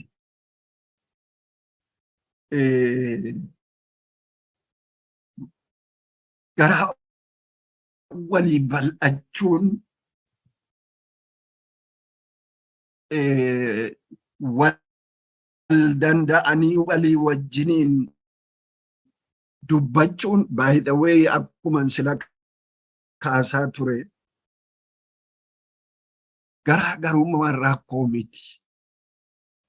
Akka maappitti sana duwwaa isinitti argisiisee yoon dhiisee yaadisaa isinii galeera jedhee yaada presenteeshinii koo. So walitti dhufuudhaaf gaafatanii dhuguma rakkoo kana hiinna jedhanii walitti dhufuutu walitti hin dhufu hin dubbatu achuma jiru. As long as change is not there, the change minded change yeroo jedhamu kaayyoo change gochuu miti. Tooftaa adeemsa walitti dhufeenya baay'eetu darbee deeme waan ta'eef sadarkaan nuyi amma irra geenye jirru sadarkaa nuyi kana dura waggoota fagoo fuuldura keessa turre miti. Kanaaf isa kana dhaabbileen kun stiil ani akka nama tokkoottis akka nama naannoo kanatti waan adda addaa argeettis walitti dhufanii dubbii isaanii salphifachuun ilaaluun hin danda'amu. Bakka kaayyoo walitti hin araaramne attam gochuu danda'ama. Amma fakkeenyaaf bakki itti wanti nuyi komproomaayisiin goone jira. Isaan sana irratti yoo wal dhabne wantoota irratti walii gallu irratti walii wajjiniin deemu baay'ee murteessaa ta'a. Isa jedhuun jala muree kaasuu barbaade. So uncompromising nature wanti Dr. Tishon kaafte wanti baay'een achi keessa jiru naanna'ee analyze goote tokko tokkoon 3 diagramii fudhattee tokko tokkoon yeroo xiinxalaa deemtuu dhaqee walitti gala. Isa kana garuu wal danda'uun for some reason jechuun dandeenyu isa sila Dr. Byron kaaseedha. Kanaaf igoo keenya mo'achuu dadhabuun erga ani eegan irratti beekame isa kaaniif carraa kennuu dadhabuun trust wal gochuu dadhabuun ana caalaa eenyutu beeka jedhanii wal amanuu dadhabuun baay'ee rakkina keenya ta'e akka jiruun hubadha. Garuu immoo akkuma salphaatti hundi isaa diigamee bakka ani kana godheera hin jedhamu. No, kaayyoodha. Adeemsi nu ittiin adeemnu hin jira. Garuu kaayyoo ani qabadhee ka'e kana inni sunis akkuma koo fudhatee deemuu danda'a jennee akkuma ofirratti amantaa qabnu isa sanarrattis amantaa guddifachuun hooggansa baasaa deemuun hooggansa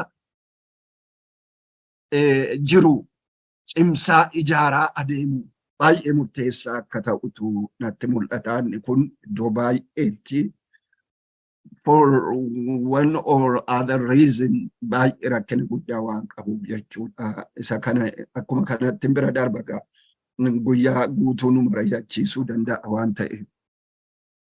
Conflictiin positive outcome fiduu danda'a. Yes. Yes, sometimes. I've been saying some conflict is like task conflict jedhee kaaseen ture obbo Gammachuu sila. Achirratti isa kana akkasittiin yoo hojjenne wayya jedhanii irratti wal mormuun irratti walii wajjiniin haasa'uun konfliktiin suni guddina jaarmiyaa sanaatiif waan gaarii fiduu danda'a. Kanaaf takka takka yes, there is positive outcome from conflicts. But not always. Yeah, that the conflict solve itself, if we call it solution, yeah, this is very tricky question. Yeah, yero amma fakkeenyaafi waboo yoo fudhanne waboon waraana qabatee jiru kanaan as long as yaadinni qabatee dhufe sun yookiin yaada uummata Oromootiif mul'ata uummata Oromootiif qabu sun hin sharafama taanaan waldiddaan akkuma jirutti itti fufuun saanafu jechuudha. Haa ta'u malee Inni sun hin argama taanaan immoo konfliktii ofuma wal ajjeesaa wal balleessaa deemuun immoo daandii sirriin ta'u jechuudha. Yeroo sana konfliktiin itti fufeetu bu'aa gaarii argamsiisaa jechuudha. Isa kana irratti kan uummanni jechuu barbaada. Warri kaabaa kan Dr. Makuriyaa sirriitti hubadheera yoon ta'e warri kaabaa aadaa wal fixaa qabu. Nummoo aadaa nagaa akkuma sila kaase waa'ee gadaa yeroon kaase nagaadhaan araaraan jaarsummaadhaan dubbii fixachuu qabna dandeenya. Isaan kana wajjin akkamitti walii galuu dandeenyaadha. I think vaaliiwwan keenya adda addaa waan jettan akkasiitii gaaffiin keessan Dr. Makuriyaa utuu xiqqoo ishee keessa naa deebitan. Makuriyaa itti fakkaatu Makuriyaa gaafate fakkaata. Dr. Makuriyaa gaafate. Ibsuu an ollee hanan jedhe isinuu dubbattaniittu amma maaliifii takka konfliktii akkittii kan iyyuu deebii ta'uu danda'a. Amma warra Eritrea yoo ilaaltani PLF warra isa dura jiru rukutee ajjeesee ofiisa mo'ee dhufe gruppiin tokko. Mallas Zeenaawis faas akkasuma warra isaan dura jirani. Ani namni wala ajjeesu jechuu koo miti. Akkasitti irra aananii strongii ta'an achi keessaa strongii ta'anii isa qabatanii uf jabeessanii dhufani. Fakkeenyaan namni akkasaa godhu otoo hin ta'in wal arraabuudhuma ta'e fakkeenya guddaan ta'u amma warra Asmaraa keessa wal faana turedha. Achitti wal lolaa turanii dhufanii biyya keessatti inni yeroo argate isa achitti lola wajjin ture rukuchaa ture.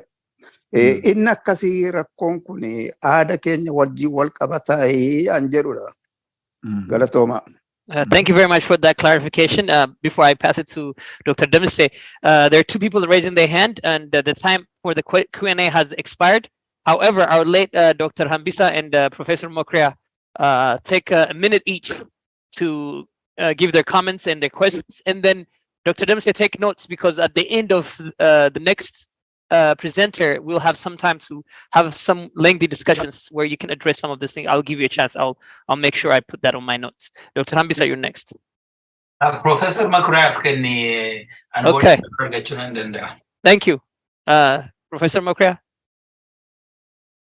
you have a minute and a half from Dr. Hambisa.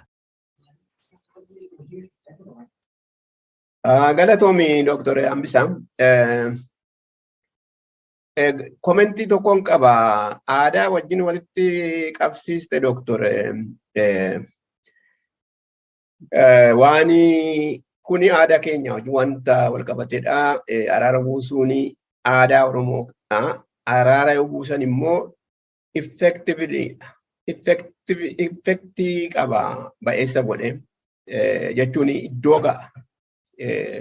Isa nama ajjeesee fi warra namni isaanii du'e walitti araarsaa uummata gamaaf gamasii walitti ba'e wal lolillee in araarsa. Wanta jaarsoliin jedhan sana hin didanii yoo dubbii jaarsoliin erga isaan murteessanii. Maaliif jaarsoliin jalqaba dhugaa haasa'u. Dhugaarraa siifachiin jedhanii yoo haasa'ani. Isa balleesseen hin balleessitee jedhu. Isa balleessaan qaqqaba immoo kana fudhattuu kana dhaa jedhu. Hin fudhata. Fudhachuu hin didu. Inni sunis hin didu. Maaliif dinnaani wanni ta'u hawaasa keessaa ba'u. Kan murteessu hawaasadha. Kan murteessu aadaa hawaasaati. Amma rakkina nuyi qabnu Gruuppiin Oromoo fakkeenyaaf paartiin adda addaa politikaan kabaja hawaasaa isaatiif yookiin hin qabu yookiin immoo hawaasni immoo akkatti kontiroolii godhu hin qabu akka durii sana. Biyya Oromoo waan hin taaneef biyya isaa keessatti yookiin seera tokko jalatti maalinni konfliktii sana rizoolvii hin godhamu. Maaliif seera namaatiin jalatti namaa jalatti kan resolve godhuu yaallu. Kana irratti wanni qabdamoo reflectii qabdamoo maaliif inni sun effectively kan inni hojjetu. Thank you very much, Dr. Dempsey. I will not give you a chance to respond now because the time has more than expired. But I know conflict resolution is one of probably the most sought after skill set in any leader.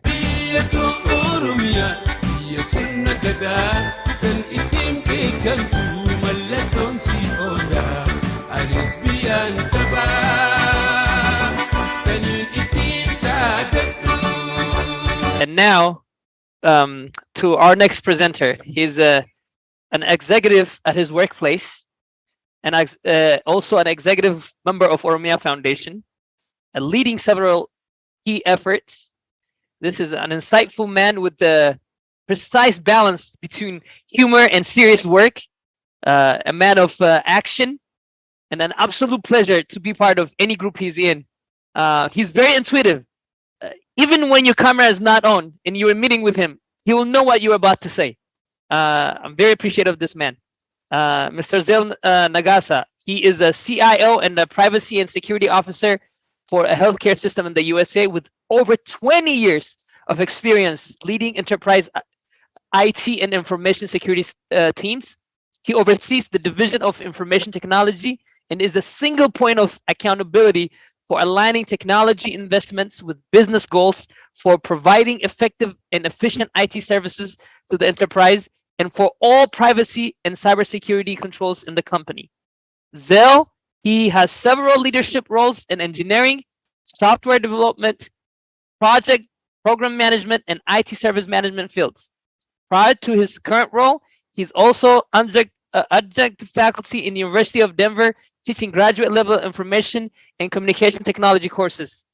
Mr. Zell earned a mechanical engineering degree from AAU, a bachelor's in computer science from the University of Toronto in Canada, and a master of science degree in cybersecurity and information assurance from Capella University in the USA.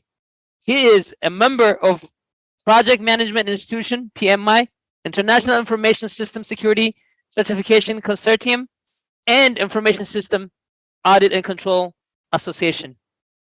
Mr. Zell, it's a pleasure. The floor is yours, and you have precisely 25 minutes. Thank you, Tisho. One of the motivations is Asadi Gotilakao. Jarana Afan Oromotin and Yesa. Tokofa Yero one kind of Kopature.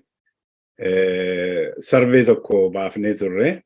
Survey can Ratina Moniba any worry food of Galmesani. Malik Duke webinar can run now once a year and Toko.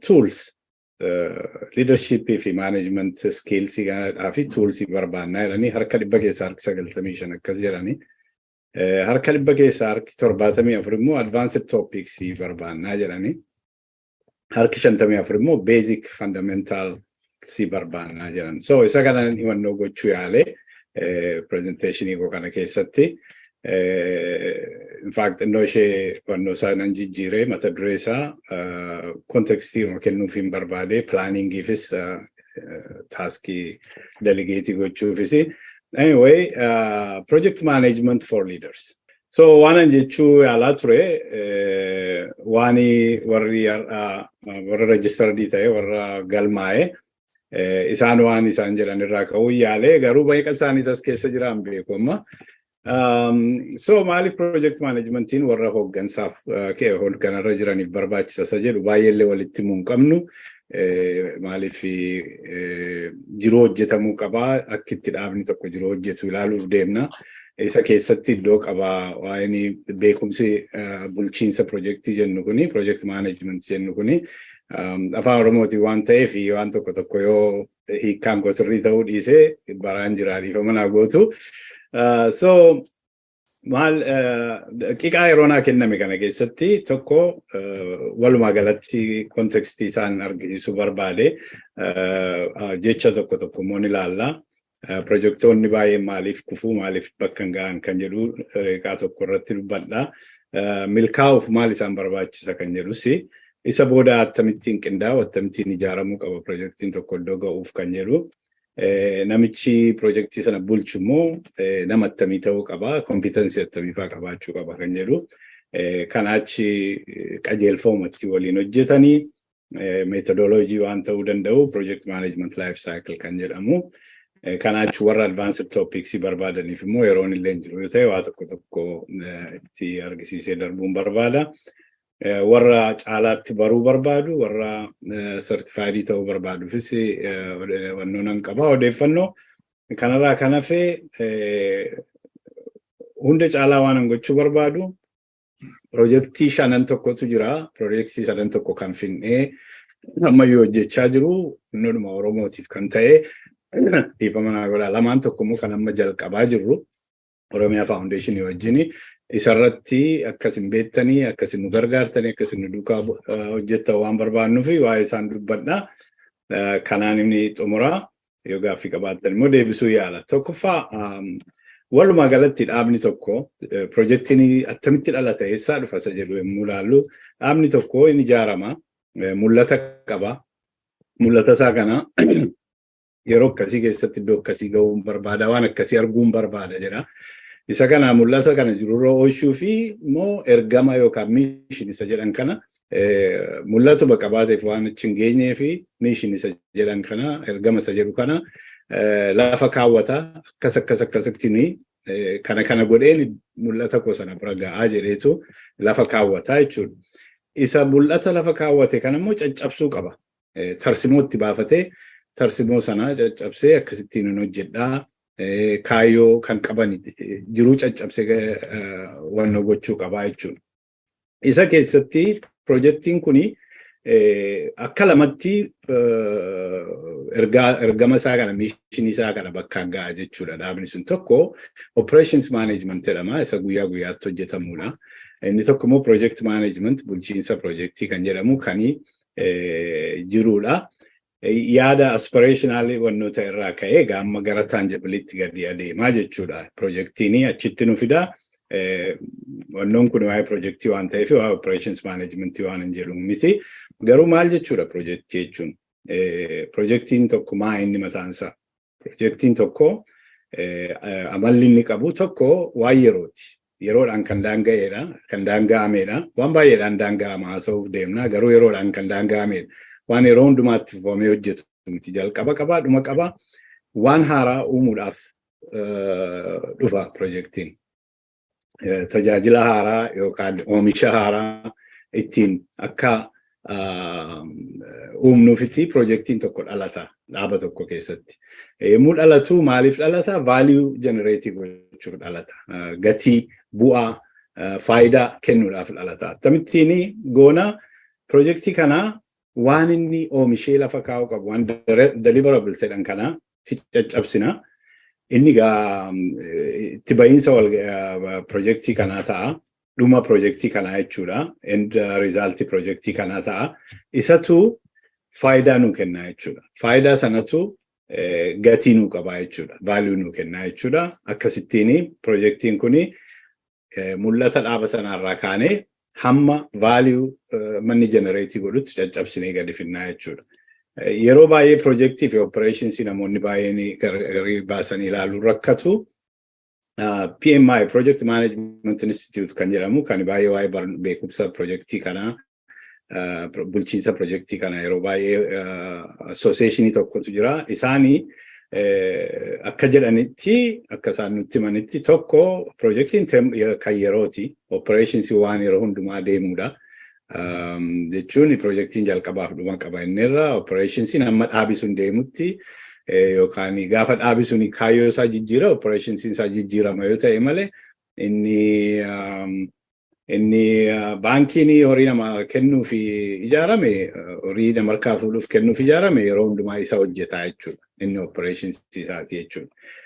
Akkuma sila jedhee projektiin waan uniikii tokko waan haaraa tokko uuma yookaan waan haaraas miti yoo ta'e waan jiru irratti waan haaraa tokko dabaluudhaaf godhama. Projektiin yeroo baay'ee wannoo qaban certainty baay'ee qaba, variability baay'ee qaba. Operations yeroo baay'ee sarratti minimize gochuu barbaadu waan hundumtu akka assembly line akka deemu gochuu yaalu kana adda addummaan isaanii jedhu. So Mind rega project management ini tokko definition project management institute tokko mo Harvard Business Review ra definition insani basically beekumsaa fi dandeettii fi meeshaa tekniikii qabnu waan tokko hojii tokko projektii tokko akkanni waan irraa eeggamu bira ga'u waan delivery gochuuf ka'e ka delivery godhu gochuudha jechuudha. Beekumsa keenya dandeettii keenya resource keenyatti goonee jechuudha. So lachuun isaanii iyyuu badaa gargar fagoo hin jiranii definition isaa tokkuma. Garuu akkuma addunyaa wannoo kanatti yeroo baay'ee project manageroonni accidentally project managerii ta'u namni project managerii ta'uuf jedhee ta'u baay'ee miti. Amma si'anallee baay'ee jiru durii baay'ee hin jiranii. Waa tokko hojjetaniitu project managementiitti achi darbu. Akkuma jedhanii aartii fi saayinsii qaba project managementiin kuni yeroo baay'ee hin jijjiirama ammallee jijjiirraa tokko haasa'uuf deemna. Dhiifama naa godhi tishoo dhumarratti daqiiqaa 7 munaaf na beeksiftee waan ani sheerii godhun qaba waa'ee projektiin sila dubbadhee waan amma hojjetamee lafa jiru. Akka sa'aatii kolaaluu yaalaan ture natti hin tolle. Okay. So projektiin kuni kan hojjetamu yeroo baay'ee constraint keessatti hojjetama. Waan bashbasha ta'ee wanni daangaa hin qabne hin jiru. Yeroonis daangaamaadha. Horiin itti baafnus maallaqa itti baafnu koostiin itti baafnu daangaamaadha. Skooppiin nu daangaan jiruu isaatis waan inni hojjechuuf deemus baay'ee daangaamaadha. Kana sadan keessatti hojjenna projektii kana bulchiinsisaa kana sadan keessa kana sadan eegee ta'uu qabaa jenna. Akkas jedhamaa ture akkuma isiniin jedhe baay'ee jijjiirama project management beekumsi kuni. Amma si'anaa kan yeroo dhiyoo dhufe waggaa 2 asii constraintiin kun 3 ta'uunsaa fi amma 6 ta'eera. Daangaa skooppii fi yeroo fi qabeenyatti ba'u qofa otoo hin ta'in humni namaas riiskii afaan Oromoon hin beeku balaa dhaqqabuu danda'u jechuu dandeenya. Aynaan isaas qualitiin itti projektiin suni hojjetamuu qabu. Amma inni hundi isaa akka constraintiitti ilaalamee maal jechuudha yoo amma quality isaa jijjiiruun barbaachise horiin itti baasan koostiin isaan jijjiiramaa jechuudha. Yeroon amma inni fudhatu fixuuf yeroo inni fudhatus hin jijjiiramaa jechuudha. Resource inni barbaadu. So kana constraintii kana keessatti beekumsaa fi dandeettii fi resource qabnuuni waan projektiin kuni bakkaan ga'uuf ka'ee milkeessu jechuudha project management jechuun projektiin bulchiinsa isaa gochuu jechuun.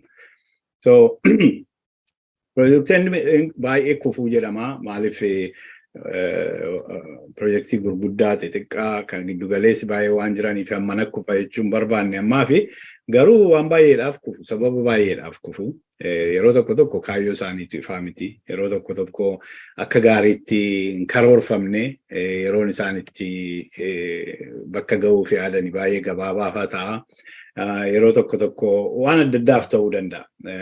Nuyis Oromoo keessatti projektii adda addaa goona. Ammallee waan ani isinitti argisiisuuf deemu kan gochaa turrellee jiru. Maaliif akkuma warra kaanii nullee waan akkasii nu qunnama. Projektiin tokko nullee alaa kufaa maaliif kufaa yeroo baay'ee ani immoo ilaalu isa tokko baay'ee plaaniin goonu. Akka gaariitti plaaniin goonu. Yeroo tokko namni projektii sana geggeessu akka gaariitti geggeessuu dhabuutu jira. Beekumsa dhabuurraa ta'u yeroo dhabuurraa ta'u.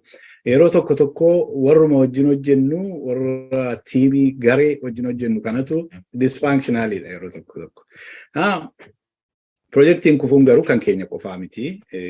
Iddoo hundumaatti kufaa kan keenya waan akkasii kanan argaan experience korraa hin dubbadhaafan isiniin jedhe. So maali kani projektii tokko milkeessuuf waan barbaachisan. Yeroo baay'ee waggaa baay'eedhaaf inni projektis maanejii gochaan ture sponsoriis nan godha. Yeroo baay'ee fan keessa ture hiriyaa kana kuni muuxannoo korraan dubbadha amma slaayidii kanarratti tokkoffaa beekumsa project managementii barbaada. Project management body of knowledge waan jedhamu jira. Isa methodology kan namaa kennu isa barbaada.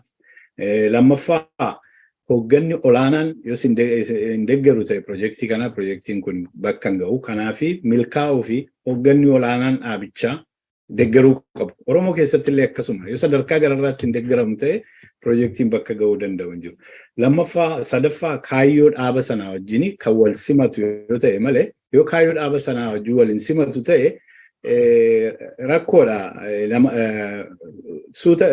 Utuma deemuu hubatama akka inni kaayyoo sanaa wajjin hin deemne kanaaf nama akkatti kufuu danda'a. Gara biraan akkatti dhiifama akkatti caasessani projektii sanaa akkatti bulchiinsa isaa akkatti gad dhaabanii innillee baay'ee barbaachisaadha. Inni guddaan garuu leadershipidha.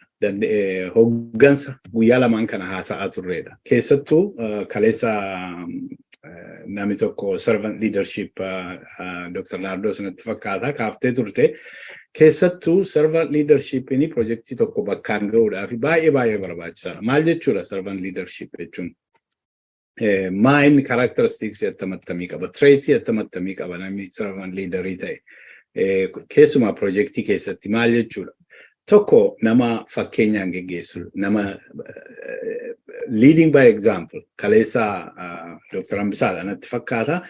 Jiruu tokko yoo ofii keetii hojjechuun barbaaddu ta'e, unless beekumsaan daanga'amte yoo ta'e, yeroon daanga'amte yoo ta'e irraa kan hafe waan ofii keetii hojjechuun barbaanne nama biraa gaafachuu hin qabdu tokkoffaa. Lammaffaa yemmuu hojjetan immoo amma dandeessu treenchii sana keessa wajjin jiraattee hojjechuu. Inni kun baay'ee barbaachisaadha. Isa kanan servant leadership jennu. Ofiisaatis ta'ee warra kaanis kan baay'ee encourage godhu akka isaan wal gargaaran, akka isaan wal tumsan, akka isaan waliin hojjetan, akka isaan beekumsa walii hiran, beekumsa inni tokko qabatee isa tokkorraa dhossee wannoo kan ta'an yaada akka walii kennan, akka beekumsa walii hiran nama kan encourage godhu ta'uu qaba. Nama ofiisaatii milkaa'uu qofaatu hin ta'ini warra isaa wajjin hojjetanis akka milkaa'an gargaaru ta'uu qaba. Kun akkamittiin milkaa'uu projektiitti darba translate godha. Inni ilaallu yeroo baay'ee warri duuka bu'oonni hooggana isaanii fakkaachuu barbaadu. Followers imitate their leaders. Yoo hoogganni isaanii fakkeenyaan geggeessa ta'e yoo waltumsuu encourage godha ta'e waan inni godhu kana hundumaa imitate godhu yemmuu kana imitate godhanii performansiin isaanii jiruun isaanii baay'ee gaarii ta'a. Jiruun isaanii baay'ee ta'uun projektii kanaaf bu'aa buusaa jechuudha. So kanaaf egaa garee cimaa, garee waliin hojjetu, garee walii yaadu, garee wal tumsu qabaachuun immoo waan biraadha. Darbee karoora gaarii qabaachuudha. Kuni baay'ee barbaachisaadha projektii tokko milkeessuudhaaf. Hin jedhaa wanna Oromoo keessatti illee kana keessa haala miti. Hoogganoonni yoo trait akkasii qabaatanii numa hoogganoota keenya fakkaachuu yaalla. Yemmuu isaaniin fakkaachuu yaallu jiruu gaarii hojjenna. Waan hojjennu hundumtuu milkaa'a jechuudha.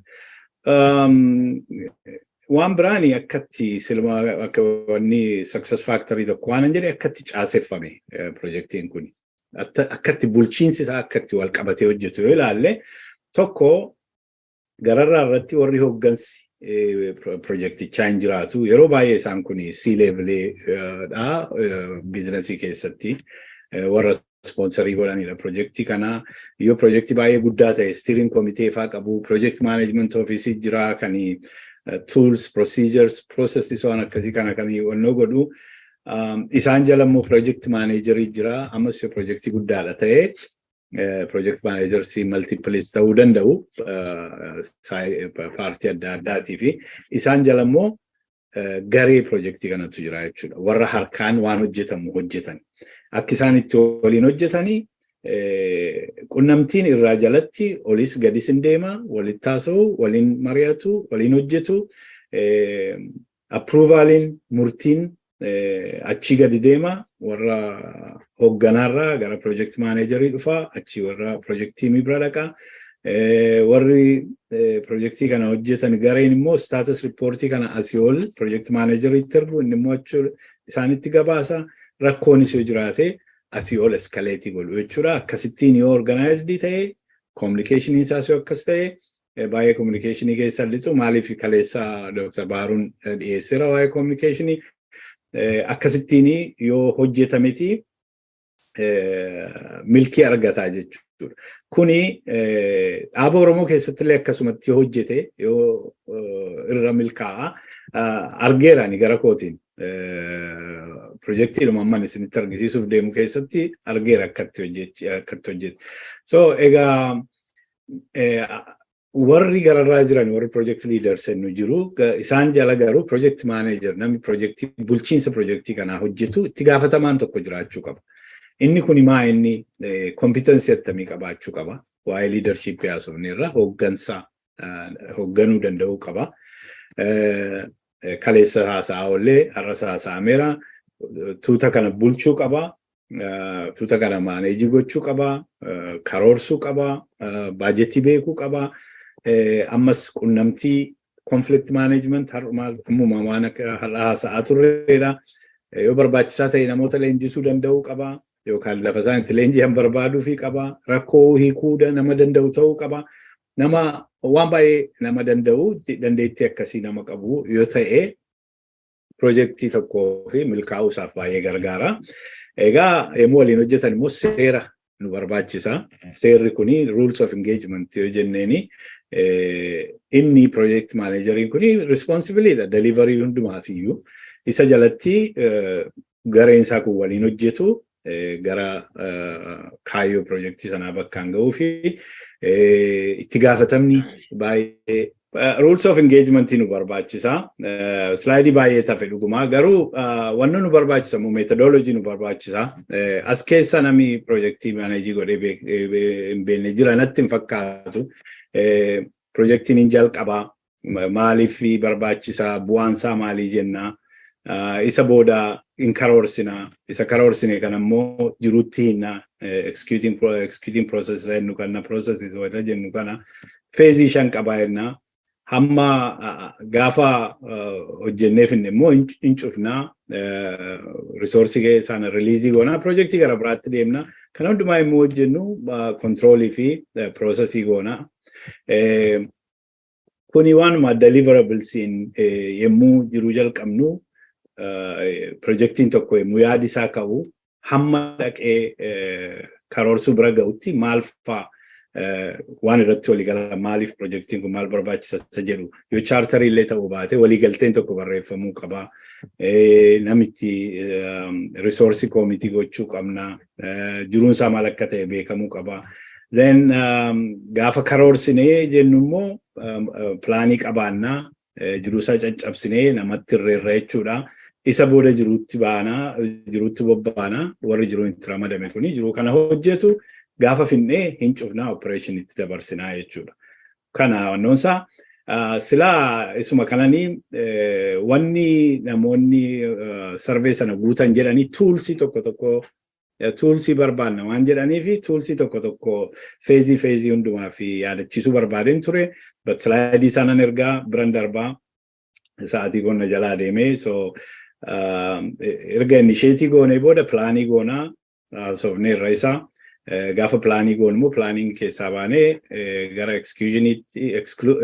executionitti maaltu nu dabarsa isa jedhu wanta nu dabarsanii gatekeepers waan jedhamantu jiru waan fixuu qabnu tochiin darbini erga executionitti dabarre immoo maal faatti dhimma baanee executii goonee attamittiin status reportii goonee attamittiin to'annan jedhu innis wannoo qaba. Attamittiin yerootti lafa projektiin kun jiru monitorii goona controlii goona kan jedhu status reportii statusii akkatti reportii goonu milestone qabaanna yoo jiruun deemaa jira akka gaariitti ta'e milestone impacted hin taane ta'e magarsuudha jechuu dandeenya. Yoo immoo rakkoon jiraate waan tokko garuu milestone affecting goone dhumisaa baay'ee affected hin taane yoo ta'e yeloodha kan kanaachi yoo milestone affected ta'eera dhumi projektii kana rebaseline gochuu barbaada yoo ta'e then diimaadha akkasitti walii gabaafna dhuma irratti hin cufna jechuudha. Yemmuu cufnu immoo maal akka gaariitti hojjenne, maal akka gaariitti immoo hojjechuu dhiifne, isa kam jabeessuu qabna, isa kam sirreessuu qabna, isa jedhuuf immoo hundumaa sarvee goonaa, isa booda closing reportii qabaannaa jechuudha. Akkasittiin projekticha cufnaa jechuudha. Yoo akkasittiin hojjenne successfully ta'a jechuudha. Gara biraan advanced topics waan warra barbaadanii fi waan nama wannoo godhe kuni haasa'e kuni baay'ee waterfall methodology jedhama. Approaching isaa kun yemmuu requirement isaa dura baay'ee ifaa ta'u baay'ee jijjiirraa baay'ee hin qabu yoo ta'e predictive approach jedhama kuni projektoonni tokko tokko waan akkasiif hin ta'u projektiin tokko tokko immoo hin ta'an akkasiif maaliif requirement isaanii dafee jijjiiramaa waan adda addaatiif yeroo yerootti iterative wannoo barbaadu kanaaf isaan immoo agile development approach barbaadu egaa waan baay'eetu influence godha so warra baruu barbaadanii fi advanced topics body of knowledge in project management kuni version 6 kan jedhamu kan dhiyoo kana jijjiirame jira ammayyuu isaan hojjeta addunyaani inni kuni slide isaanii nan ergaa process based approach dha baay'ee processii kana gajjabeessa isa duukaa bu'aa waan beekuu barbaachisuu fi processing phase kana keessa jiranii beekumsa body of knowledge area kana keessa jiran maal fayyisa jedhu amma processoonni sunis processota 47tu jiru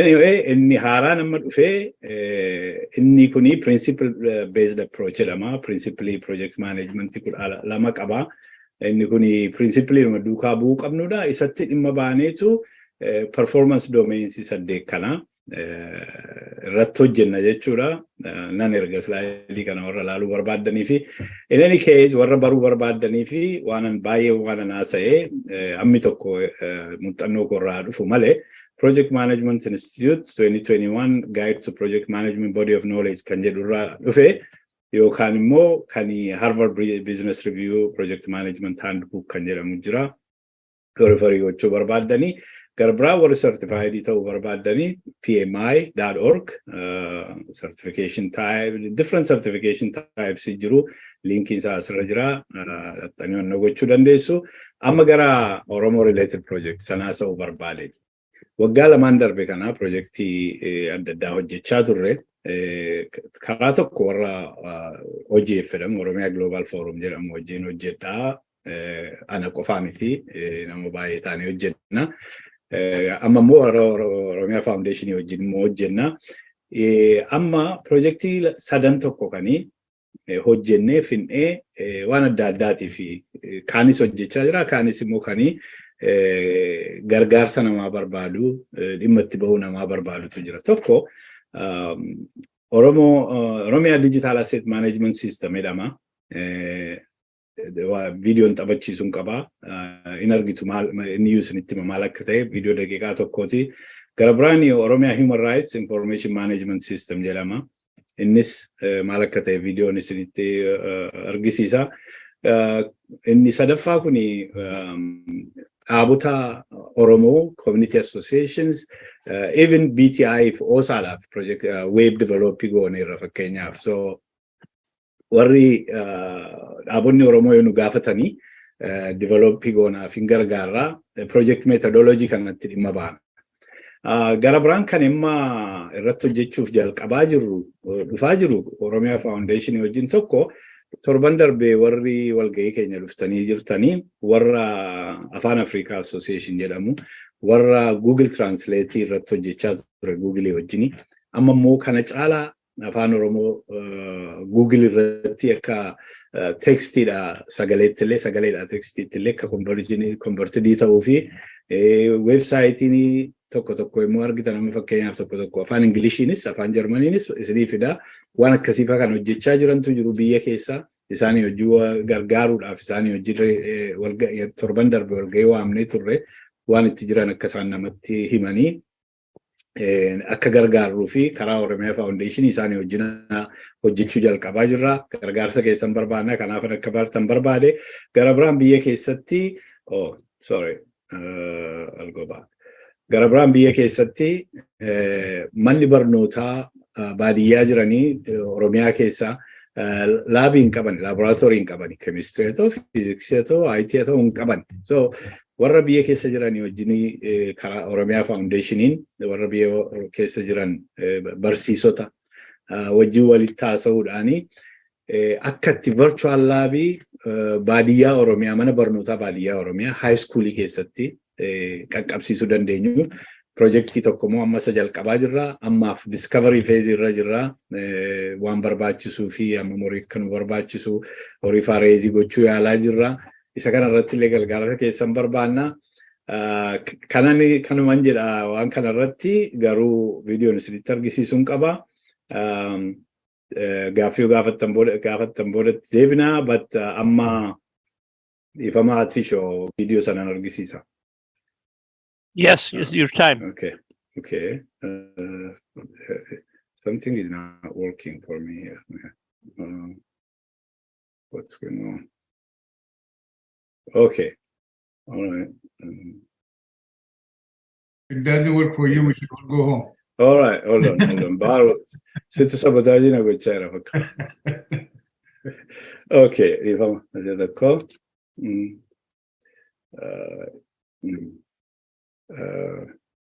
I'm going to share my screen here. Where is my screen?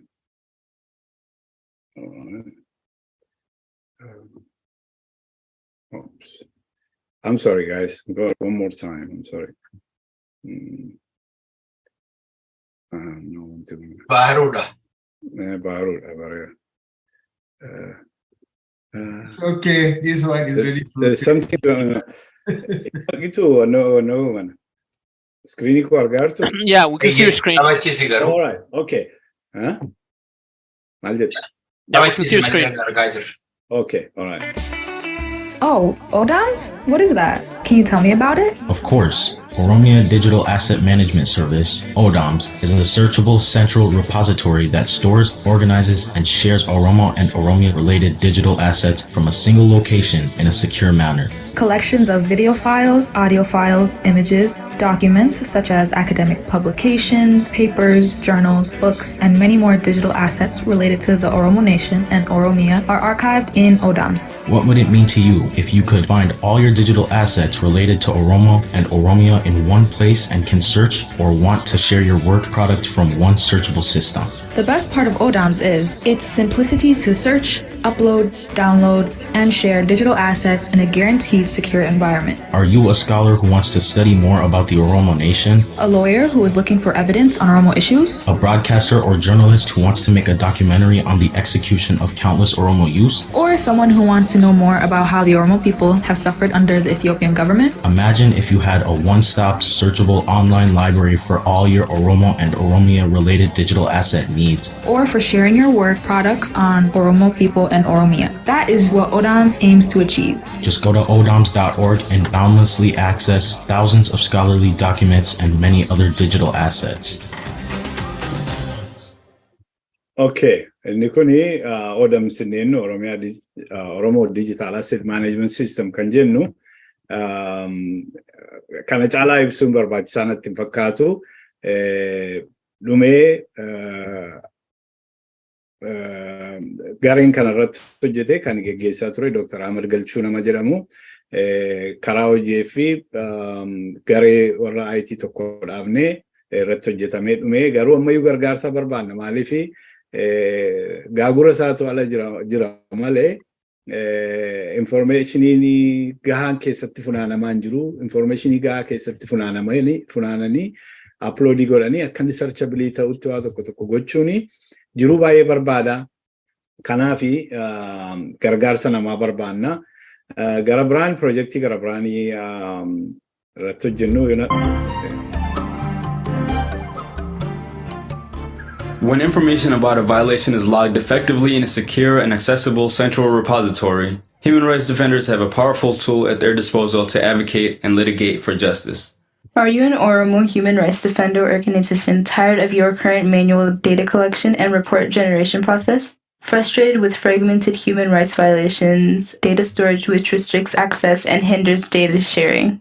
Do you want to streamline your data collection and reporting progresses, preserve ongoing violations, and generate reliable conclusions? To identify trends and patterns better, to extract actionable intelligence, develop cases for strategic human rights advocacy and litigations if necessary? Then listen carefully. You need a technology tool that can streamline your data collection, organization, and reporting process, allowing you more time to focus on the core business of your organization, which is advocacy. That technology tool here is the Oromia Human Rights Information Management System, OHRIMS. What is OHRIMS? Developed in consultation with member organizations of the OGF engaged in defending Oromo human rights, ORIMS is a secure and accessible central repository of human rights abuse victims, perpetrators, and events information created to address the challenges we listed above. With OHRIMS, you will be able to enter human rights abuse data from anywhere in the world and use any device connected to the internet to run a web browser, including your smartphone. No connection to the internet? No problem. We have a standard data collection template you may populate and send to us. We will then upload it for you into ORIMS. Are you looking for prepared reports at a certain frequency? Weekly, monthly, yearly? No problem. The ORIMS team will provide you with standard reports at a frequency of your choice. If you have a need for custom reports, the ORIMS team will work with you to understand your requirements and customize them for you. ORIMS is designed to revolutionize how Oromo human rights defenders cooperate among themselves by consolidating their information management systems in a secure and accessible central repository and analytics system.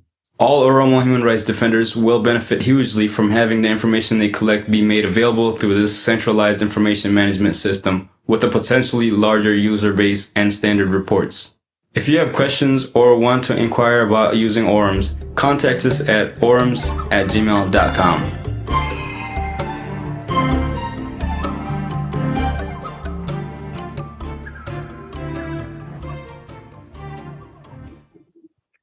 Okay, kuni isa kana immoo kan mataa ta'ee nu geggeesse Dr. Tasfaayee Nagariiti.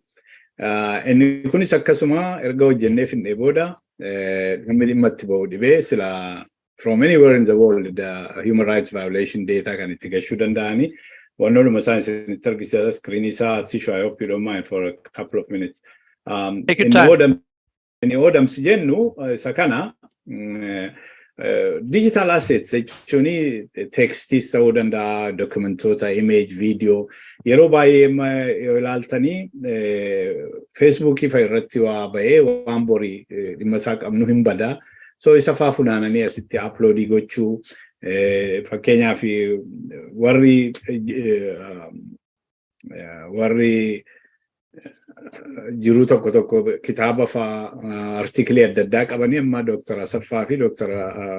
Muhammad wannoo yunuu kennaniiru copyright yunuu kennaniiru warra kaanis akkasuma gaafachuuf deemna jiruu isaa irrattis nu gargaaru kun silaa Google'in Oromoo ta'uu danda'a inni abdanna amma tokko uploadii gooneerraa garuu baay'ee barbaada yeroo keessa guddachaa deeme yeroo keessa repository lafa namni dhaqee waa'ee Oromoo waan hundumaa argatu ta'uu akka danda'udha yaadisaa ijoolleen biyya keessaa kolleejii keessa jirtu akka dhimma ba'uu dandeessuudha silaa promisii guddaa qaba ture faayinaansiinis wannoonis by the way open source dha wanti kuni ijoollee warri wajjin hojjennu warra maqaa isaanii dha'uun hin barbaachisu hin barbaadanii maaliif warri Habashaa kun baay'ee haraasii nama godhu waa'ee Oromoo nama hojjetu waan jedhaniifi wanni kuni saantima tokkoon kaffalamuu fi tola hojjetu open source dha horii baay'ee hin barbaadu inni kun isa kana inni karaa biraan inni waa'ee human rights okay inni immoo kana fakkaata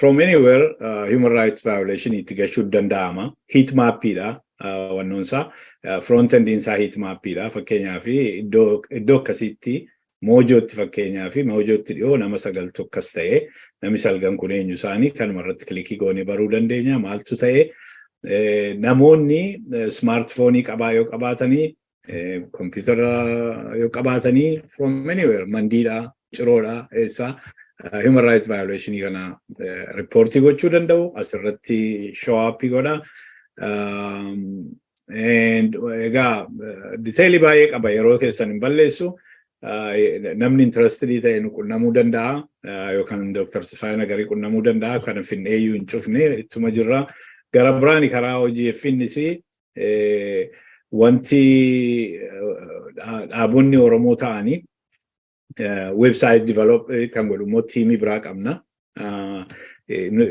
tola kan hojjetu yommuu barbaadanii addana dhufanii formii kana guutu isa boodatti deebina amma ammaatti dhaaba 10 ta'aniif hojjenneerra including OSA and BTI and community baay'eedhaa fi warra Toronto warra Canada warra eessaa fi so inni kunis warra hin beekne beeksisa gargaarsa akkasii laanna projektii akkasii hojjennee wannoo goona dhuma irratti inni kun waan hojjetame lafa jirudha. Wanti dhufaa jiru garuu kan amma sila kaafne 3A afaan Oromoo afaan Afrikaa Association waa'ee Google irratti hojjechuu isa irratti gargaarsa keessan gaafachuuf deemna Oromiyaa Foundation karaa Oromiyaa Foundationii yoos nu owwaattu inni abdanna ijoollee kana wajjin hojjenna gara biraan waa'ee virtual library virtual lab waa'ee virtual lab sana innis gargaarsa baay'ee barbaada namoota beekumsa qabanii namoota maallaqaanis gargaaran barbaada isaafillee isin qunnamuuf deemna fayyaataa waan dhaggeeffattaniif hin jedha Tishoo baay'ee galatoomi. Thank you very much. I was interested, mesmerized. Time you lalun ramfadde. Amazing projects that are in progress, and I don't want that to take away from your presentation, which is also an amazing presentation. Thank you. And hopefully the audience enjoyed that. Yo, Indinu godi Sherry, Intinike. Yeah, thank you. Hopefully you guys have seen the various projects that he was able to show us, and but I don't want you to forget about the presentation. So if you have a question on a presentation or comment, and the next 15 minutes is open for that purpose. Harka baasati gaaffii tokko tokko gaafadha. Amma isin harka baastanitti ani gaaffiin qabu tokko sila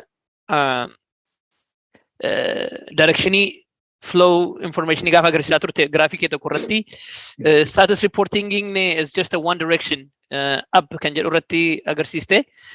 Sometimes I feel like status reporting has to where the decision making, what time in progress it is kan jedhu, I think it has to be 2-hour direction natti fakkaata karakotti saratti commenting laadhu. It's just a filler until everybody. It's not really a critical question, but a filler of time until everybody decides.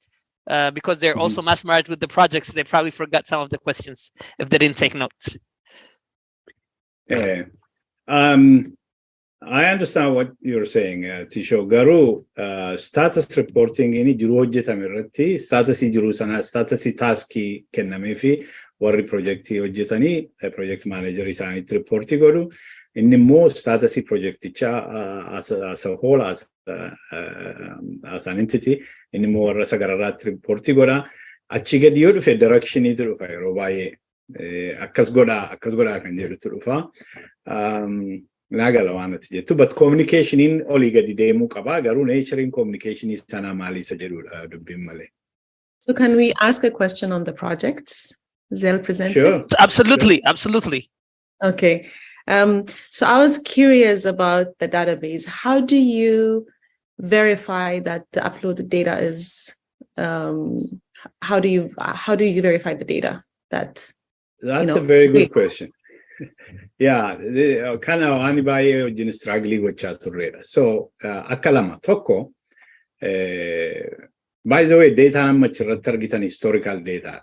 Historical data kana warra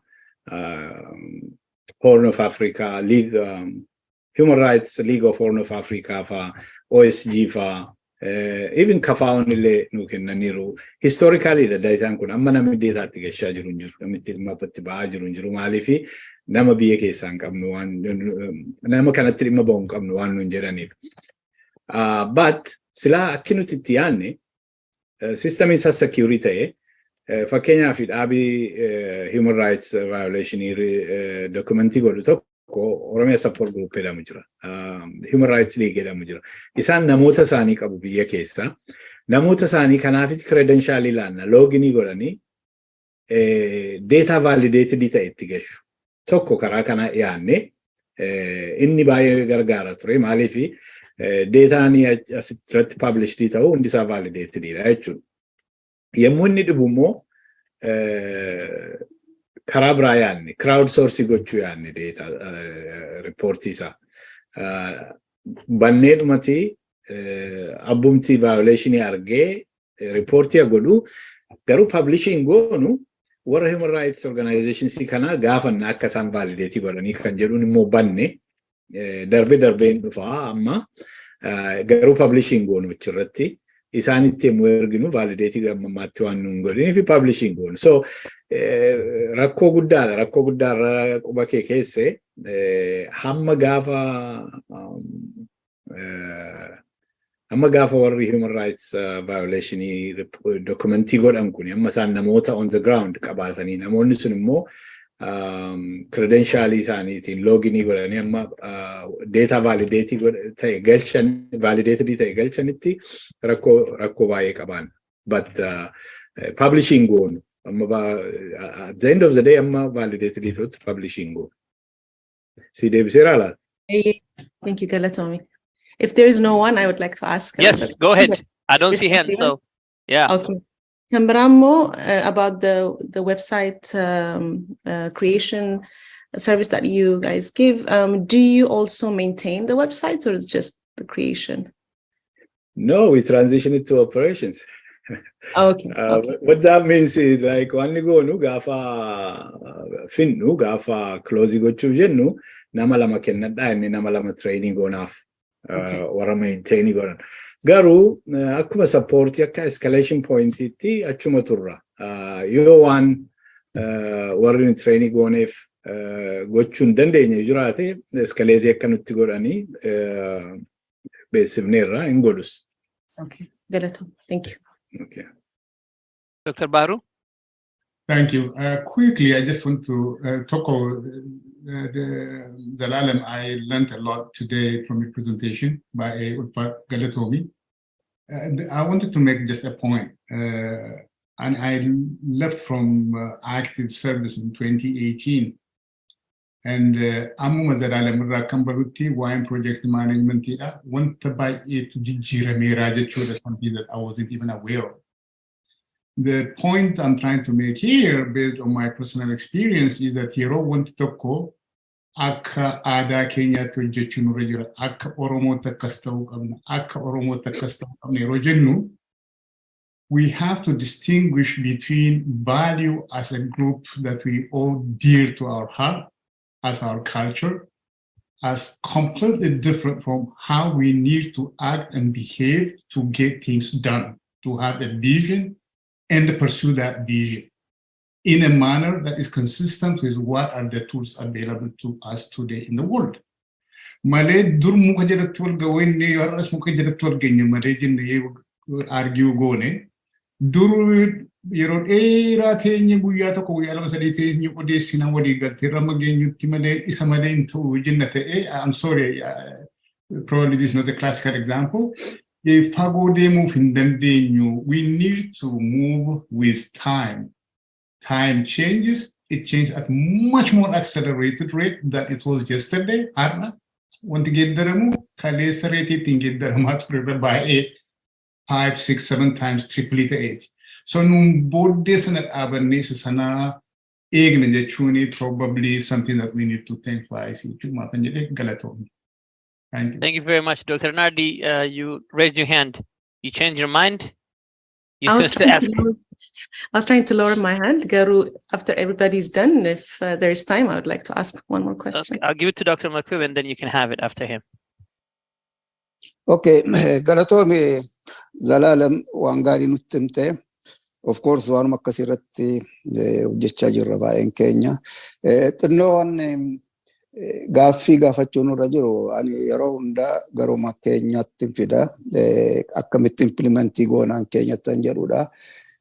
Yeroo baay'ee isa risk booddee kanatti dabalame warra sadan keessa scope time jedhu keessa warra turre warra amma akka quality risk warra jedhamu sana itti dabalame keessatti riskiin oddoo guddaa qabachaa jira. By the way, tahuu maalaa natti fakkaata riskiin afaan Oromootti.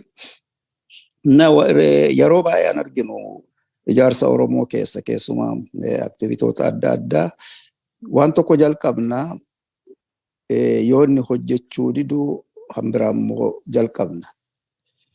Kuni maal nutti himaa risk analysiisiin goonu. Yoo jalqabnu sana maaltu riskii maaltu jira wanti kun akka hin hojjenne hangodhu maaltu jira karaa risoorsii ta'uu danda'a yeroo dhabina baay'ee amaatariidhaan kan irratti hojjetu namni professionalitti ramadamee qaxaramee damootatti argatu hin jiru. Waan akkasii riskii sana yookiin balleessuudhaaf elimineetii gochuu yookiin immoo akkuma jirattu haa ta'u riskii kana fudhanna risoorsii numa qabnu kanaan gara fuulduraatti deemnaan jedhu. Ati akka ekspertiitti maal argita Oromoon iddoo tokkotti waa tokko jalqabee yoo ta'u didu immoo maaliif kan jedhullee otoo analisiin laatiin dhaqee hambiraa jalqabu kana riskii kana dhimma itti baanaa nuti. Please, yeah, great question. Please Okay. take, yeah. Okay. Tokkoffaa waa'een riskii kuni baay'eedhuma iyyuu nama baay'ee biratti understood natti hin fakkaatu. Riskiin maa inni innedhuma yoo define goone riskiin threatitu jira nummoo vulnerability qabnaa jechuudha. Threatii kanatu vulnerability keenya kana exploitii gochuuf danda'a jechuudha. Probabilitytu jira jechuudha. Threatiin kuni vulnerability keenya exploitii gochuudhaaf. Meeqa probability insa? Okay. Yoo riskiin kun ta'e impact insa uumayin. Yeroo tokko dhuguma vulnerability qabna. Yoo threatiin hin jiru ta'e vulnerability keenya uumaa miti. Yoo immoo threatiin jiraate vulnerabilities qabaannee let's say 95% iyyuu vulnerability keenya exploitii godha threatiin kuni jenna. Garuu yoo horiin balleessu $10 ta'e impactiin isaa $10 ta'e riskiin isaa baay'ee xiqqoodha. Risk levelidha kanaas of riskiin hin ta'aaf hin ta'uutu hin ta'ini yookaan quantify gochuu qabda yookaan immoo at least qualitatively illee measure gochuu qabda medium high maalo jette. So just because waan tokko riskiin tokko realized ta'uu danda'a jedhamee jiruun hin dhiifamu. Garuu dura impactiin isaa beekameetu acceptableidha impactiin riskii kana. Isa jedhamu irratti murtaa'a waan isaa. Yeroo tokko ta'uu danda'a garuu impactiin isaa baay'ee xinnoodha waan nu bu'uudhaan qabu inuma goona. Yeroo tokko immoo riskiin kun ta'uunsaa baay'ee xinnoodha. 0.05 probabilitiin isaa 0.05dha garuu yoo ta'e $15,000 $20 jalaa balleessa. So maybe insurance bitanna ta'a. Maybe yookaan waa tokko goona mitigate karaatti goonu barbaanna jechuudha.